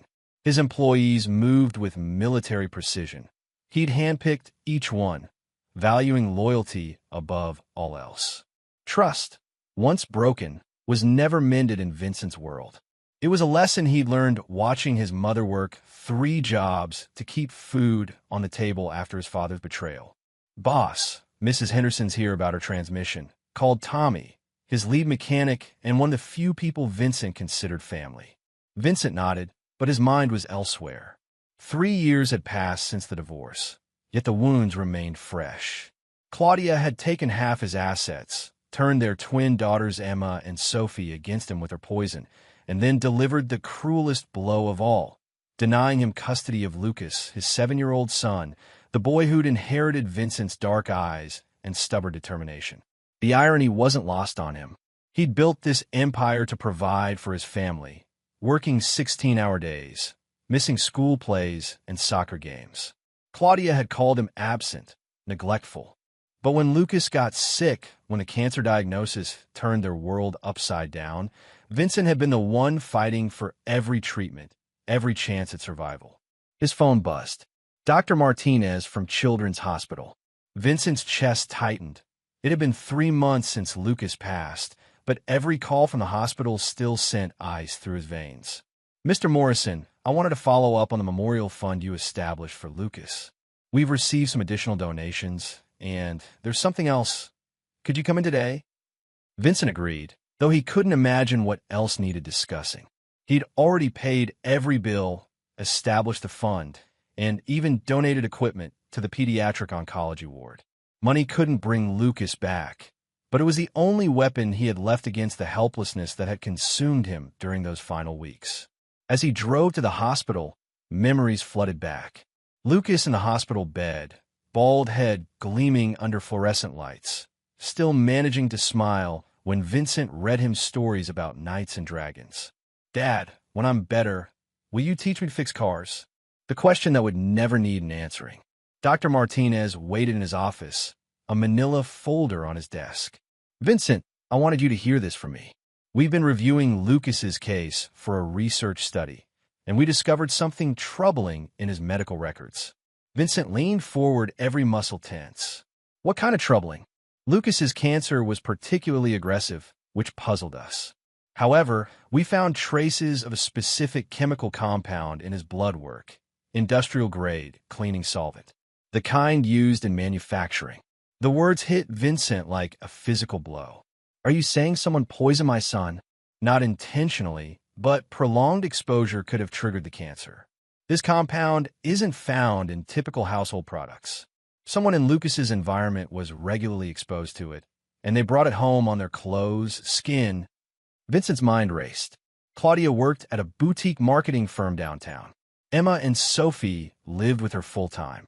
He'd never been around industrial solvents except. Doctor, would this compound be found in automotive restoration work? Specifically, vintage car restoration? Dr. Martinez nodded grimly. Absolutely. That's one of the primary sources. Vincent felt the foundation of his world shift. Trevor Blackstone, Claudia's lover, the man she'd left him for, owned a vintage car restoration business. The same man who'd been sleeping in Vincent's bed, living in Vincent's house, around Vincent's children for months before the divorce. The same man who might have unknowingly poisoned Lucas. But as Vincent sat in his truck outside the hospital, a darker thought crept in. What if it hadn't been unknowing? What if Trevor had seen Lucas as an obstacle, a reminder of Claudia's past life? The thought seemed insane, but Vincent had learned that people were capable of unimaginable evil when they wanted something badly enough. He pulled out his phone and called his lawyer, Harold Stern. Harold, I need you to quietly investigate something for me. Medical malpractice, environmental contamination, whatever angle you can find. And Harold? Discretion is everything. As he drove back to the garage, Vincent's grief began transforming into something harder, more focused. If Trevor had hurt Lucas, intentionally or not, there would be consequences.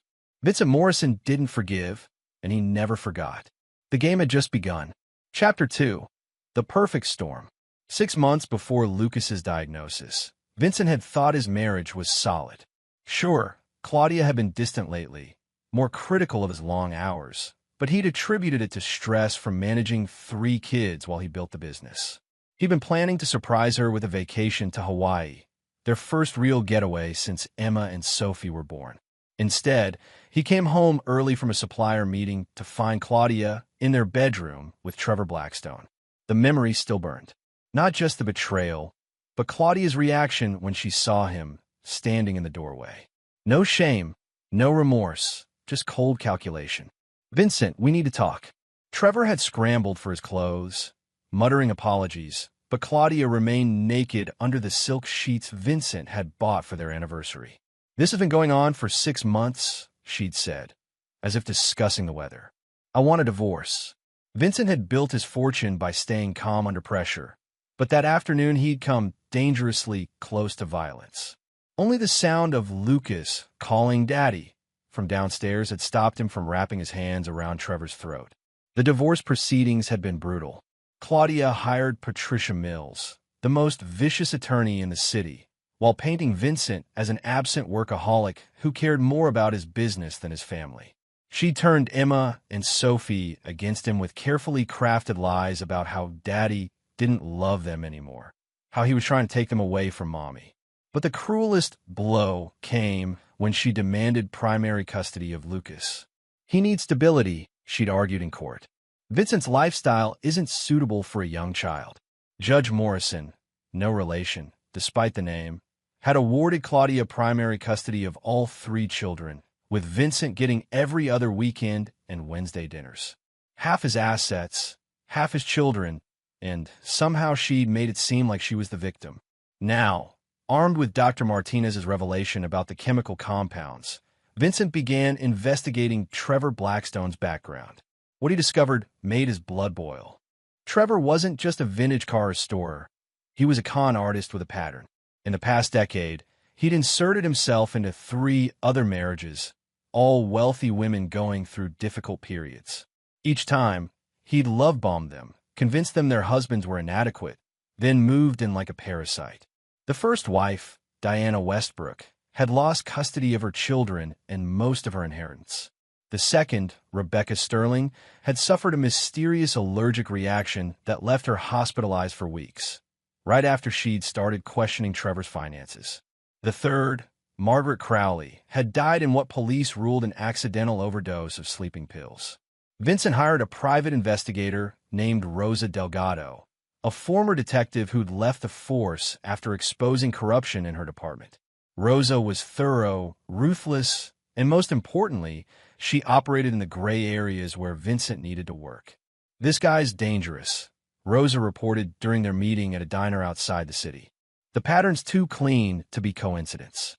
He targets wealthy women with children, isolates them from their support systems, then gradually takes control of their assets. What about the chemical exposure? Could that have been intentional?" Rosa's expression darkened.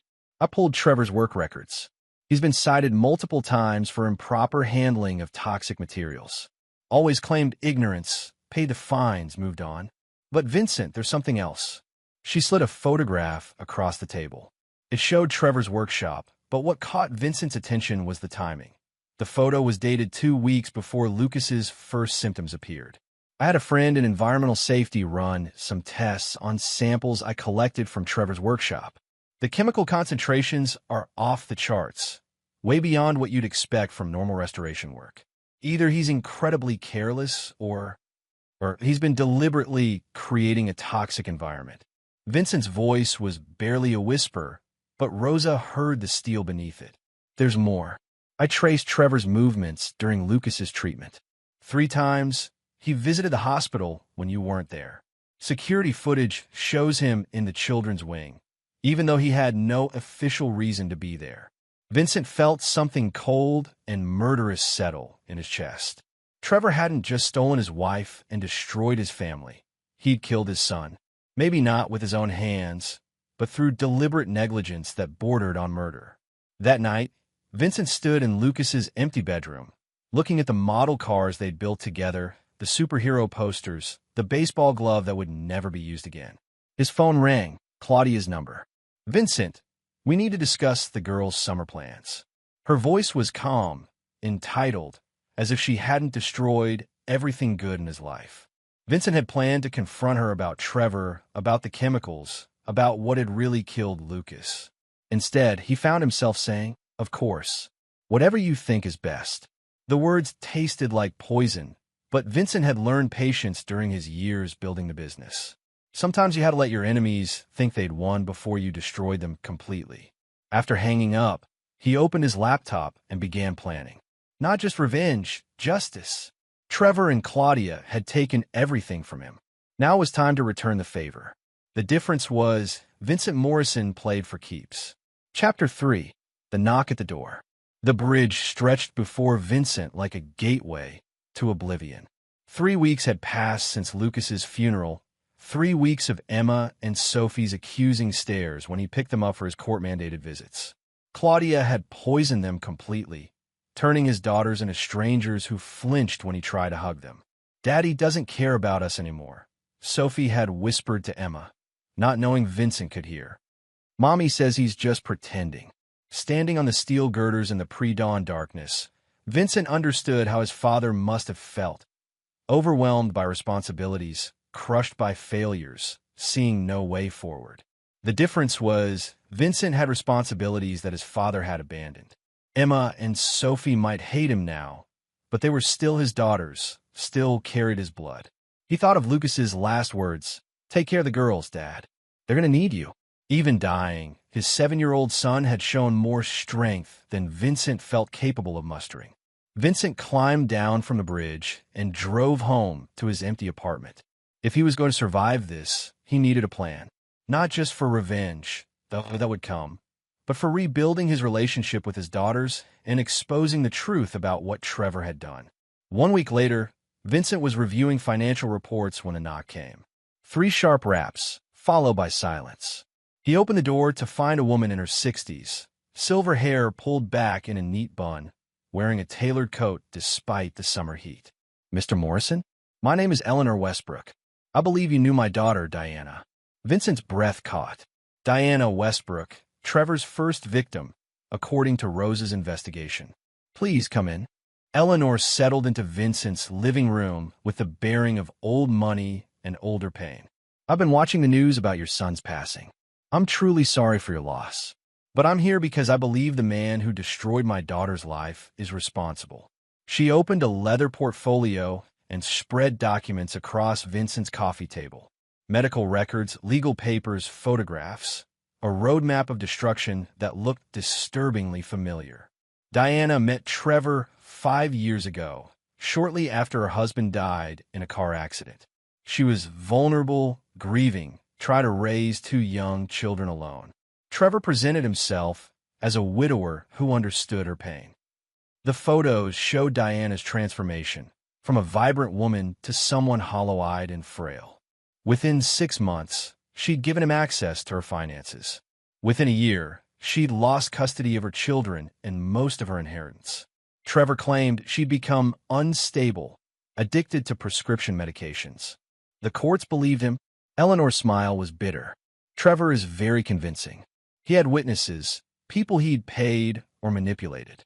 Diana's own children testified against her, said she'd become erratic and violent. By the time I could intervene, it was too late. She pulled out a manila folder. "But Diana wasn't his first victim, and your wife wasn't his last. I've spent 3 years documenting Trevor's pattern, building a case that law enforcement refuses to pursue." Vincent studied the documents. 3 women, all wealthy, all vulnerable, all destroyed by the same man. "Why are you coming to me now?" "Because you have something the others didn't. Resources, connections, and most importantly, nothing left to lose. I've read about you, Mr. Morrison. You built an empire from nothing. You understand strategy, patience, long-term planning." Eleanor leaned forward, her eyes sharp as flint. "I want Trevor Blackstone destroyed. Not just financially, completely. I want him to lose everything he's stolen, everything he values, everyone he's manipulated. And I want him to know it was because of what he did to our children." Vincent felt something stir in his chest. Not hope, exactly, but purpose. "What are you proposing?" "An alliance. I have information, connections, resources from my late husband's business empire. You have skills I lack and motivation I understand. Together, we can accomplish what neither of us could alone." She pulled out a final document, a detailed psychological profile of Trevor Blackstone, compiled by a forensic psychiatrist. Trevor is a narcissist with sociopathic tendencies. He believes he's untouchable because he's never faced real consequences. That's his weakness. Vincent scanned the profile. Everything aligned with what Rosa had discovered, but Eleanor's information went deeper. Trevor's childhood, his previous identities, his methods of manipulation, all laid out like a battle plan. "There's something else," Eleanor continued. "Trevor's been courting another victim, Melissa Chong, a pharmaceutical heiress whose husband died last year. She has twin daughters, same ages as yours. If we don't stop him soon, he'll destroy another family." The thought of Trevor destroying more children, more families, crystallized Vincent's resolve. This wasn't just about revenge anymore. It was about preventing future victims. "What do you need from me?" Eleanor smiled. And for the first time since Lucas died, Vincent felt like he wasn't alone. "Everything you've got, Mr. Morrison. This is going to be war." As Eleanor left, Vincent stood in his doorway, watching her disappear into the night. The knock at his door hadn't brought salvation. It had brought something better. It had brought purpose, allies, and the beginning of Trevor Blackstone's downfall. Vincent poured himself a scotch and began reading Eleanor's files. By morning, he would know everything there was to know about his enemy. By the end of the month, Trevor would begin to understand what it felt like to lose everything. The game was about to begin in earnest, and Vincent Morrison had just gained a powerful ally in his quest for justice. Chapter 4: The Web Titans. Eleanor's intelligence network was more extensive than Vincent had imagined. Her late husband, Richard Westbrook, had been a federal judge with connections throughout law enforcement and the legal community. Eleanor had spent 3 years quietly building alliances with others who'd encountered Trevor's pattern of destruction. They met again in Eleanor's Beacon Hill mansion, a room lined with legal documents and surveillance photos. Also present was Dr. Sarah Chun, a forensic accountant who'd worked with the FBI, and Marcus Rivera, a former Special Forces operator who now ran corporate security. "Trevor's made a critical mistake," Eleanor announced, spreading new photographs across the mahogany table. "He's gotten greedy." The photos showed Trevor with Melissa Chong, the pharmaceutical heiress Eleanor had mentioned. But what caught Vincent's attention were the background details. Trevor was wearing an expensive watch he couldn't afford, driving a car registered to Claudia, and most damning, he was using the same engagement ring he'd given Diana Westbrook 5 years earlier. Melissa's father built Chong Pharmaceuticals from nothing, Dr. Chen explained. She inherited controlling interest when he died, but she's been struggling with the business side. Perfect target for Trevor's usual approach. Marcus placed additional surveillance photos on the table. "We've been monitoring Trevor's routine. He's gotten sloppy, confident. But here's the interesting part. He's been making regular visits to a storage facility outside the city." Vincent studied the images. Trevor entering and leaving a nondescript building with boxes, always at night, always alone. "What's he storing?" "That's what we need to find out," Eleanor said. "But first, we need to understand the timeline. How quickly is he moving with Melissa?" Dr. Chun pulled out financial records. "Faster than before. Melissa's already given him access to one of her smaller accounts, about $500,000. If the pattern holds, he'll propose within a month and have full access to her assets within 6 months." Vincent felt the familiar rage building. "And her daughters?" "Ages 8 and 9. He's already started the grooming process, positioning himself as their new father figure while undermining their relationship with Melissa's family." The parallel to his own situation was nauseating. Vincent thought of Emma and Sophie, how Trevor had slowly inserted himself into their lives, turning them against their father with gifts and promises while painting Vincent as the enemy. "We can't let him destroy another family," Vincent said quietly. "What's our move?" Eleanor smiled. "We're going to give Trevor exactly what he wants, access to more money than he's ever imagined. But this time, it's going to be a trap." She explained the plan with the precision of a master strategist. Vincent would use his business connections to arrange a meeting between Trevor, a wealthy widow looking for investment opportunities in vintage car restoration. The widow would be Rosa Delgado, the private investigator, playing a role with an elaborate backstory Eleanor had constructed. "Trevor won't be able to resist," Eleanor continued. "Rosa will present herself as vulnerable, recently bereaved, with more money than she knows how to invest. He'll see an opportunity to run his usual con while maintaining his relationship with Melissa." Marcus pulled out building schematics. "While Trevor's focused on Rosa, we'll have access to his storage facility. Whatever he's hiding there, it's important enough that he visits every week." Dr. Chen added, "I've also been analyzing the financial patterns from his previous victims. There's money missing, significant amounts that never appeared in Trevor's known accounts. He's hiding assets somewhere." Vincent studied the plan, looking for weaknesses. "What about Claudia?" "She'll warn Trevor if she suspects anything." "That's the beauty of it," Eleanor replied. "Claudia doesn't know about Trevor's pattern. She thinks she's special, that their relationship is real. We're going to use her ignorance against her." The meeting ended with specific assignments. Vincent would make the introduction between Trevor and wealthy widow Rosa. Marcus would handle surveillance and break into the storage facility.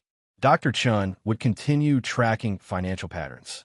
Eleanor would coordinate everything from behind the scenes.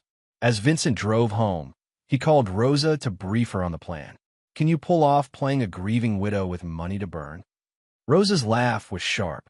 "Vincent, I've been undercover with drug cartels and human traffickers. I think I can handle one small-time con artist." Trevor's not small-time. He's dangerous, and he's smart. But he's not expecting resistance.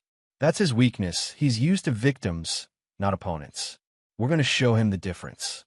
That evening, Vincent video called Emma and Sophie. Claudia supervised from off-camera, as required by the custody agreement. His daughters were polite but distant, still poisoned against him by months of Claudia's manipulation. "How was school today?" Vincent asked. "Fine," Emma replied, not meeting his eyes through the screen. Sophie was more direct. "Mommy says you don't really care about us anymore. She says you're just asking because the judge makes you." The words hit like physical blows, but Vincent forced himself to stay calm. "Your mother is wrong. I love you both more than anything in the world. I know it's hard to believe right now, but I'm working to fix things." After the call ended, Vincent sat in the darkness of his apartment. Trevor hadn't just killed Lucas. He'd stolen Vincent's daughter's love and trust. But that was about to change. Phase 1 of the plan would begin tomorrow. Trevor Blackstone had spent years preying on grieving families, but he'd never faced someone who fought back with the same ruthless intelligence he used to destroy others. Vincent poured himself a scotch and raised it in a silent toast to Lucas's memory. Justice was coming, and it would be brutal. Chapter 5: The Bait. Rosa Delgado had transformed herself into exactly the type of woman Trevor couldn't resist. Margaret Thornfield, wealthy widow, recently lost her husband to cancer, inherited his successful importing business, but felt overwhelmed by the financial complexities. She dressed the part, expensive but conservative clothes, understated jewelry, the kind of nervous energy that suggested vulnerability beneath the wealth. Vincent arranged the meeting at his flagship garage, selling it as a coincidence. "Trevor, I'd like you to meet Margaret Thornfield." "Margaret, this is Trevor Blackstone. He's the vintage car restoration expert I mentioned." Trevor's reaction was immediate and predictable. His eyes lit up with predatory interest, but he played it smooth, offering condolences for her loss and expertise for her automotive investments. Within minutes, he was suggesting dinner to discuss potential business partnerships. "I've been looking for someone who understands classic cars," Rosa said, playing Margaret perfectly. "My late husband left me a collection, but I don't know their value or how to maintain them properly." Trevor practically salivated. "I'd be happy to take a look. These investments can be quite profitable if handled correctly." Vincent excused himself, letting the two continue their conversation. Through the garage's security cameras, he watched Trevor deploy his full-charm offensive, sympathetic listener, knowledgeable expert, understanding friend who just happened to be devastatingly handsome. That evening, Marcus Rivera prepared for the storage facility break-in. The building was in an industrial area with minimal security, perfect for someone who didn't want their activities scrutinized. Marcus had military-grade equipment and the skills to use it without leaving evidence. "Remember, we're gathering information, not stealing anything," Eleanor instructed through his earpiece. "We need to know what Trevor's hiding, but we can't tip him off that we're onto him." Vincent waited in Eleanor's study, monitoring communications while Dr. Chun worked her financial magic on another computer. They discovered that Trevor had been siphoning money from his victims through a complex network of shell companies and offshore accounts. "He's been planning this for years," Dr. Chun reported. "The money from Diana Westbrook, Rebecca Sterling, even some of Margaret Crowley's assets. It's all been filtered through fake businesses and parked in the Cayman Islands." Marcus's voice crackled through the radio. "I'm inside. Jesus Christ. Eleanor, you need to see this." The storage unit was larger than expected, filled with boxes of documents, photographs, and personal items. But what made Vincent's blood run cold were the walls, covered with photos and detailed notes about Trevor's victims. Diana, Rebecca, Margaret, Claudia, and most chilling of all, a new section dedicated to Melissa Chong and her daughters. He's been planning Melissa's destruction for months, Marcus reported, photographing everything. There are detailed psychological profiles, financial records, even transcripts of her therapy sessions. This guy's not just a con artist. He's a full-blown stalker. But the worst discovery was in the final box. Medical records, lab reports, and chemical analyses, all related to the compounds found in Lucas's blood. Trevor had been deliberately exposing the boy to toxic chemicals for months before the cancer diagnosis. Vincent's hands shook as Marcus transmitted the images. There it was, in Trevor's own handwriting. Subject shows increasing sensitivity to compound exposure. Recommend increasing frequency of contact to accelerate timeline. Eleanor's voice was steel. He murdered your son, Vincent. This is premeditated murder. The evidence was overwhelming, but Vincent knew the legal system would take years to prosecute, if they could make the charges stick at all. Trevor was careful, experienced, and he had Claudia's testimony that Vincent was unstable and vindictive. We have enough to destroy him, Dr. Chin said, reviewing the financial evidence. These offshore accounts, the stolen assets, the fraudulent business records, I can unravel his entire operation. But Vincent wanted more than Trevor's money. He wanted the man to understand what it felt like to lose everything, to watch helplessly as his world collapsed piece by piece. Rosa's dinner with Trevor is tomorrow night, Vincent said quietly. We proceed with the plan, but now we know exactly what we're dealing with. Eleanor nodded. A predator who's never faced consequences. That changes tomorrow. Marcus finished photographing the evidence and prepared to leave. There's something else. I found plane tickets. Trevor's planning to leave the country next month. Probably when he gets access to Melissa's full assets. The timeline had just compressed. Whatever they were going to do, it had to happen fast. As Vincent drove home, he thought about Lucas's final days, how Trevor had visited the hospital when Vincent wasn't there. Had he been checking on his handiwork, ensuring the chemicals were doing their intended damage?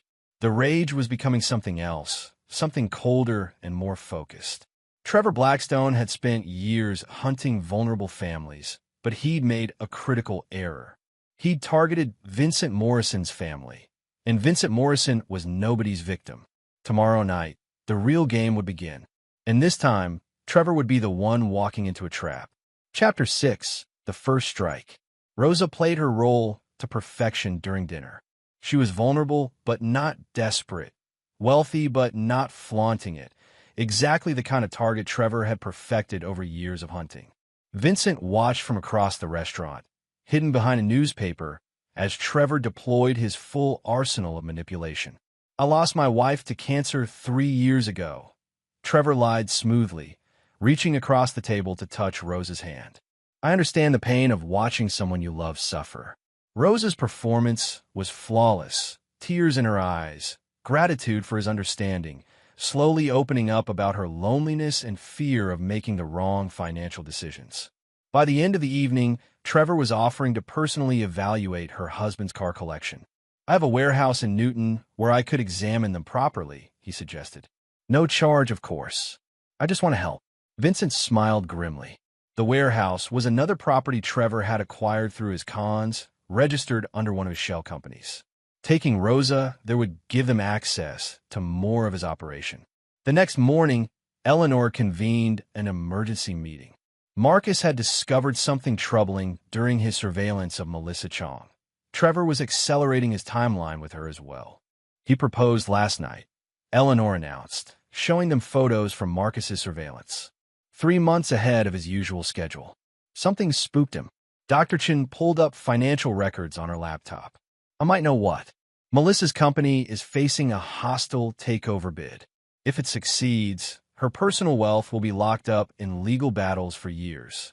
Trevor needs to move fast to access her assets. Vincent studied the timeline. How long do we have? 2 weeks, maybe less. Melissa's agreed to a quick ceremony in Vegas.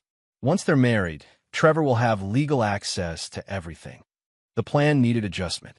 They couldn't wait for Trevor to slowly reveal himself. They had to force his hand immediately. Rosa's warehouse visit is tomorrow, Vincent said.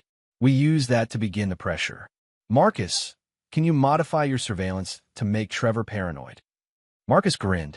I can make him think he's being followed without him ever seeing who's doing it. Classic psychological warfare. Eleanor added her resources. I have contacts in the IRS who could begin routine audits of Trevor shell companies. Nothing that would tip him off immediately, but enough to make him nervous. Dr. Chun had been working on something more sophisticated. I've been analyzing Trevor's psychological profile. He's a narcissist who believes he's untouchable, but he's also deeply paranoid about exposure. If we can make him think multiple threats are closing in simultaneously, he'll make mistakes, Vincent finished. Get sloppy. The pieces were falling into place. Rosa would lead Trevor to the warehouse, where Marcus would be waiting with surveillance equipment. Dr. Chun would trigger financial investigations that would make Trevor's money harder to access. Eleanor would use her legal connections to create background pressure. And Vincent would begin phase 2 of his personal revenge against Claudia. That afternoon, Vincent called his ex-wife. Claudia, we need to discuss the girls' school situation. I want to contribute more to their education. Claudia's voice was suspicious. What kind of contribution? Private school. The best money can buy. Emma and Sophie deserve every advantage. It was a calculated move. Claudia's greed would overcome her suspicion, and she'd see Vincent's offer as validation that she'd won their battle. But what she didn't know was that Vincent had chosen a school with a particular specialty. They required extensive background checks on all adults in the children's lives. Within days, the school would be asking uncomfortable questions about Trevor's frequent presence around the girls, his lack of formal employment history, his suspicious financial background. The investigation would seem routine, but it would put Trevor under exactly the kind of scrutiny he'd spent years avoiding. Rosa called that evening. Trevor took the bait. We're meeting at the warehouse tomorrow at 2 p.m. He's bringing some kind of chemical testing equipment. Says he wants to check for environmental damage to the cars. Vincent's blood chilled. Chemical testing equipment, just like he'd used on Lucas. Change of plans, Vincent said. We're not just gathering evidence anymore. Tomorrow, we start destroying him. Eleanor was waiting when Vincent arrived at her mansion. Are you sure about this? Once we cross this line, there's no going back. Vincent thought about Lucas in the hospital bed, asking why the treatments weren't working. He thought about Emma and Sophie learning to hate their father because of Trevor's manipulation. He thought about Melissa Chang's daughters, who would be next if they didn't act. He murdered my son, Vincent said quietly. There was never any going back. Eleanor nodded. Then tomorrow, we begin the reckoning. As Vincent prepared for sleep, he felt something he hadn't experienced since Lucas died. Anticipation. Not happiness, not hope, but the cold satisfaction of a plan coming together. Trevor Blackstone had spent years destroying families without consequences. Tomorrow, the consequences would begin. Chapter 7. The Trap Springs. The Newton warehouse stood like a monument to Trevor's years of theft. Purchased with Diana Westbrook's money, registered under a shell company funded by Rebecca Sterling's assets, and used to store the trophies of his various cons. Rosa arrived precisely at 2 p.m., playing the nervous widow to perfection. Vincent watched from a van across the street, monitoring the audio feed from Rosa's hidden microphone. Marcus was positioned inside the warehouse, having gained entry during the early morning hours. Dr. Chun worked from Eleanor's study, ready to execute the financial attacks that would begin unraveling Trevor's empire. Margaret, thank you for trusting me with this. Trevor's voice came through the speakers, oily with false sincerity. I want to make sure these cars are properly preserved. They're not just investments, they're pieces of history. Rosa played her part beautifully. I just don't understand any of this. Richard handled all the business affairs. I feel so lost without him. Trevor's response was predictable. Reassurance, offers of guidance, subtle suggestions that she needed a man to protect her from the complexities of wealth. Vincent had heard the same script used on Claudia, the same predatory patience that had destroyed his marriage. But today, Trevor was walking into a carefully constructed trap. I brought some testing equipment, Trevor continued. We need to check for environmental contamination. Old cars can leak chemicals that affect their value. Vincent's hands clenched. The same equipment, the same excuse Trevor had used to introduce toxic compounds into Vincent's home. The man was so confident in his methods that he was literally reusing his murder weapon. Marcus's voice crackled through the earpiece. He's got a full kit. Industrial solvents, testing strips, the works. This is exactly what he used on Lucas. That was the signal. Dr. Chin began her assault on Trevor's financial network, triggering simultaneous audits of 3 shell companies while freezing assets in 2 offshore accounts. The attacks would take hours to fully manifest, but they would create immediate pressure. Eleanor was handling the legal front, using her deceased husband's connections to trigger investigations into Trevor's business licenses and environmental safety practices. By evening, Trevor would be facing scrutiny from multiple agencies. But Vincent's contribution was more personal. He called Claudia. I need to see the girls tonight. Emergency. Vincent, it's not your scheduled day. Claudia. Emma fell off her bike and needed stitches. I'm at the hospital now. The lie came easily, and Claudia's maternal instincts overrode her hostility. Which hospital? I'm coming now. Children's Medical Center. Emergency room. And Claudia? You might want to leave Trevor at home. The girls are asking for their parents, not strangers. It was a calculated insult, designed to plant the first seed of doubt about Trevor's role in the family. While Claudia rushed to the hospital to find healthy daughters and a fabricated emergency, Trevor would be left alone to deal with the mounting pressure from the financial and legal attacks. At the warehouse, Trevor's phone began ringing.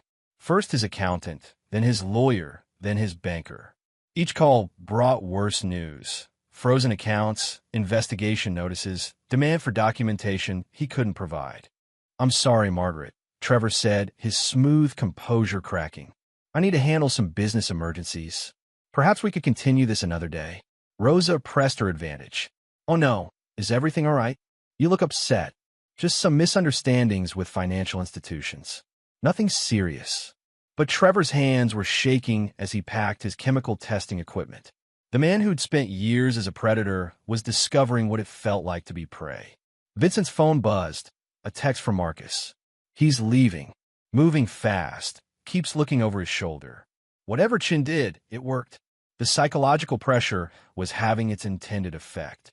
Trevor was beginning to feel the walls closing in, but he didn't yet understand the scope of what was happening to him. Vincent drove to Children's Medical Center, where Claudia was demanding to see her injured daughter. Where is she? Where's Emma? She's fine, Vincent said calmly. I made a mistake. It wasn't Emma who was hurt. It was another child with the same name. Emma and Sophie are at your house, perfectly safe. Claudia's relief quickly turned to fury. You lied to me. You dragged me across the city for nothing. I was scared, Vincent replied, playing the concerned father. When someone called about an injured child named Emma Morrison, I panicked. I didn't think clearly. It was a reasonable explanation, but it served a darker purpose. Vincent needed Claudia away from Trevor during the initial phase of their attack. By the time she returned home, Trevor would be deep in crisis mode, and his careful facade would be cracking. Eleanor called with an update. The IRS has found irregularities in 3 of Trevor's companies. He's facing immediate audits and potential criminal charges for tax evasion. Dr. Chun added her report. His offshore accounts are frozen, pending investigations. I estimate he's lost access to about $8 million in the last 4 hours. Vincent felt cold satisfaction. This was just the beginning. Trevor had spent years slowly destroying his victims, but Vincent preferred a more direct approach.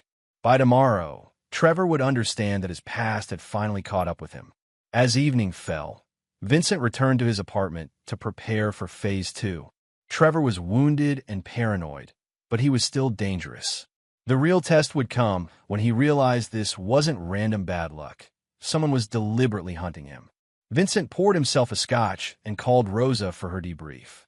She performed flawlessly, but more importantly, she'd gotten Trevor to reveal his methods and equipment. The evidence would be crucial for what came next. He's exactly what we thought, Rosa reported. Confident, manipulative, and completely convinced of his own invincibility. But he's also starting to crack under pressure. Perfect. Trevor Blackstone had built his life on being the hunter, never the hunted. Vincent was about to teach him the difference, and the lesson would be brutal. Chapter 8. The walls close in. Trevor's world began collapsing with mathematical precision.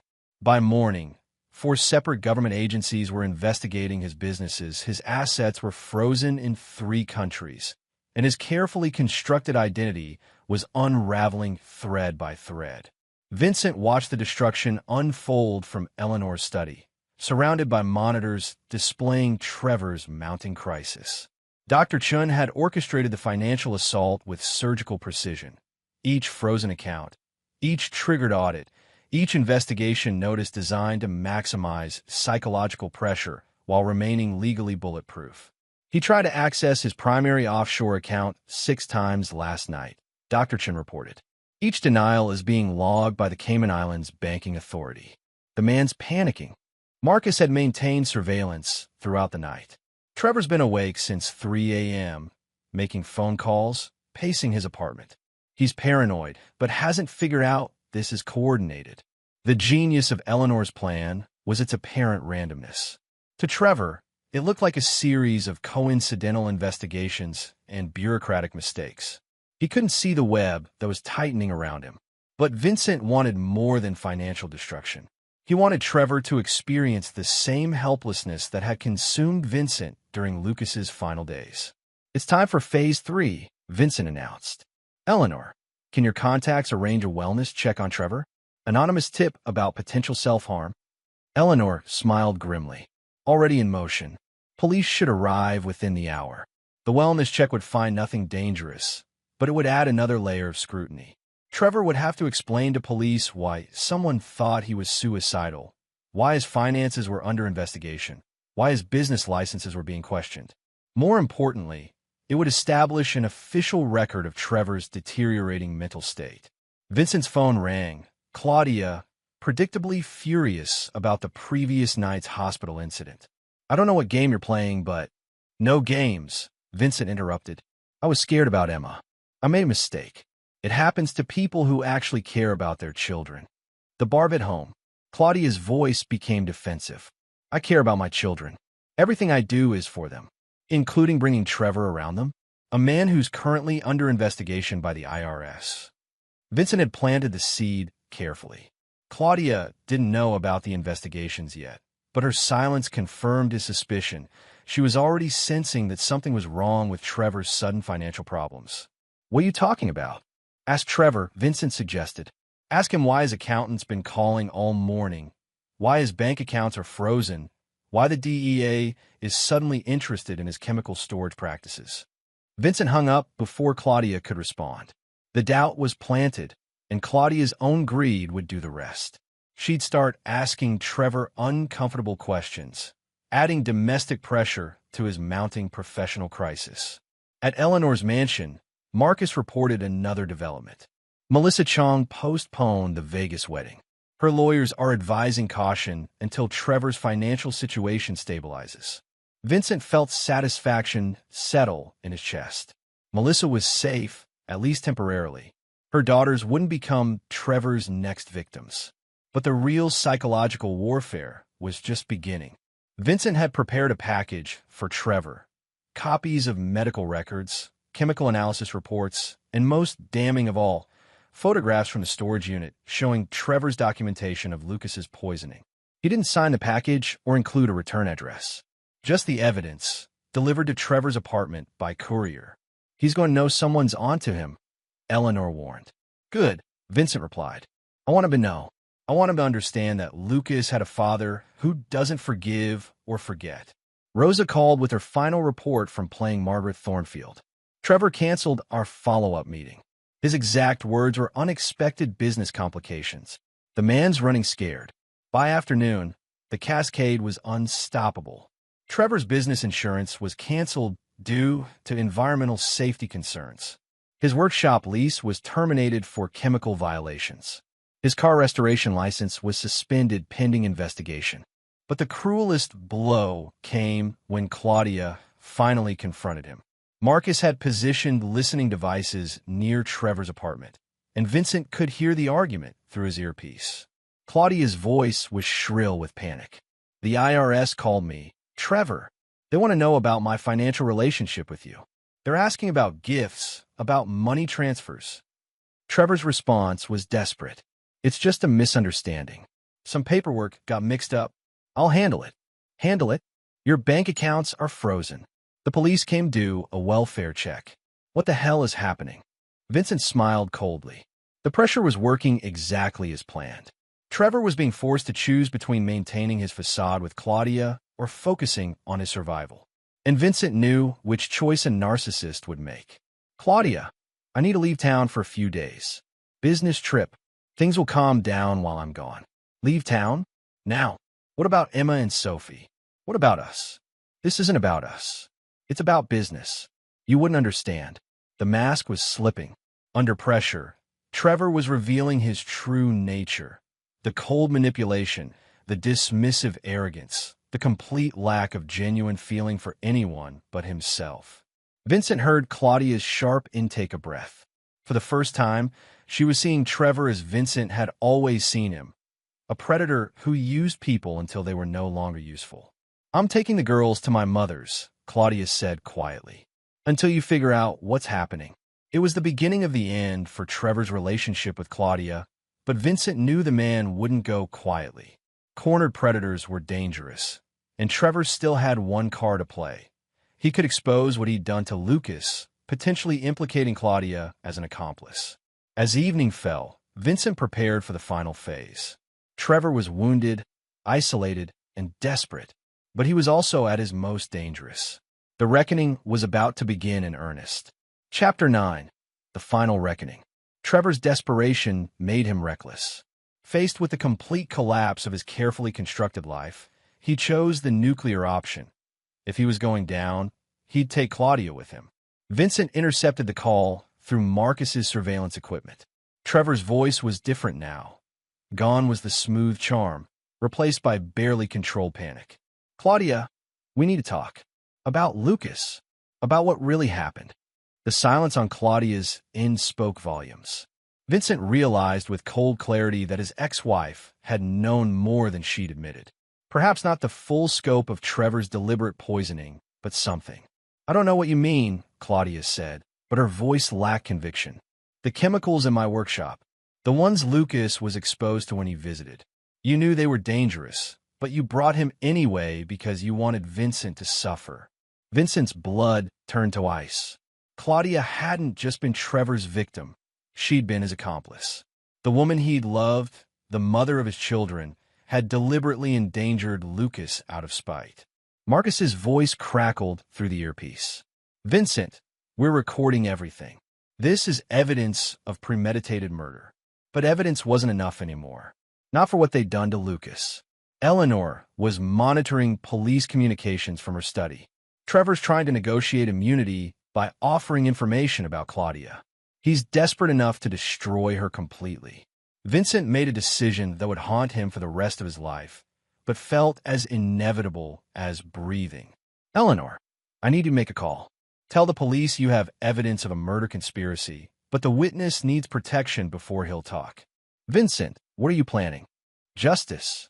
Vincent drove to Trevor's apartment building, arriving just as police cars pulled up outside. Trevor was trapped between multiple investigations and Claudia's growing suspicion. His only escape was to flee the country, but his frozen assets made that impossible. Perfect. Vincent waited in the parking garage, knowing Trevor's patterns from weeks of surveillance. The man was predictable in crisis. He'd try to retrieve cash and documents from a hidden safe in his storage unit, then disappear before anyone could connect all the pieces of his various crimes. Trevor emerged from the elevator at 11 p.m., moving fast but trying to appear casual.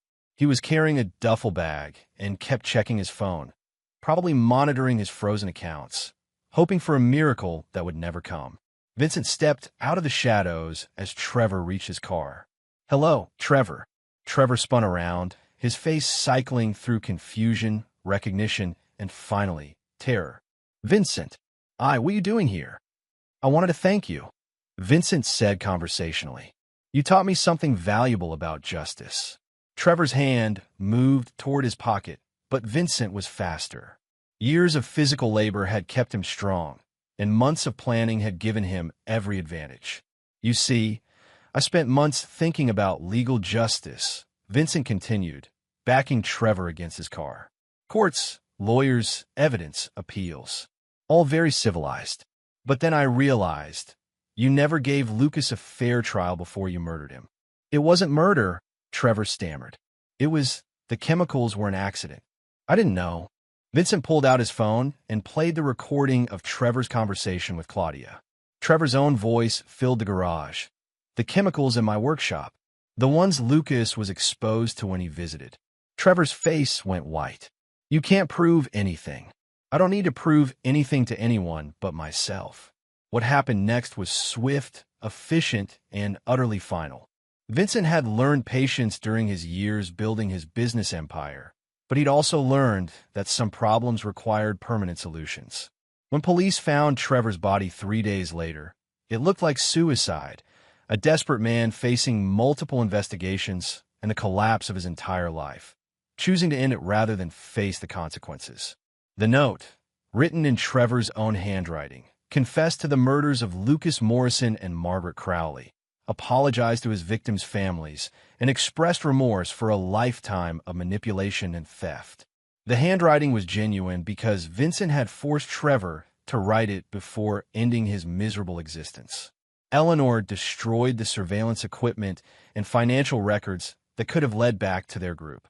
Dr. Chun eliminated the digital trail of their investigation. Marcus ensured that no physical evidence remained. The official investigation concluded that Trevor Blackstone had been a serial predator who'd finally cracked under the weight of his crimes and multiple investigations. His stolen assets were recovered and returned to his victims' families. Melissa Chong and her daughters were safe. Claudia faced her own reckoning. The recording of her conversation with Trevor was anonymously sent to the police, along with evidence of her complicity in Lucas's murder. She was arrested 2 weeks later and eventually sentenced to 15 years for conspiracy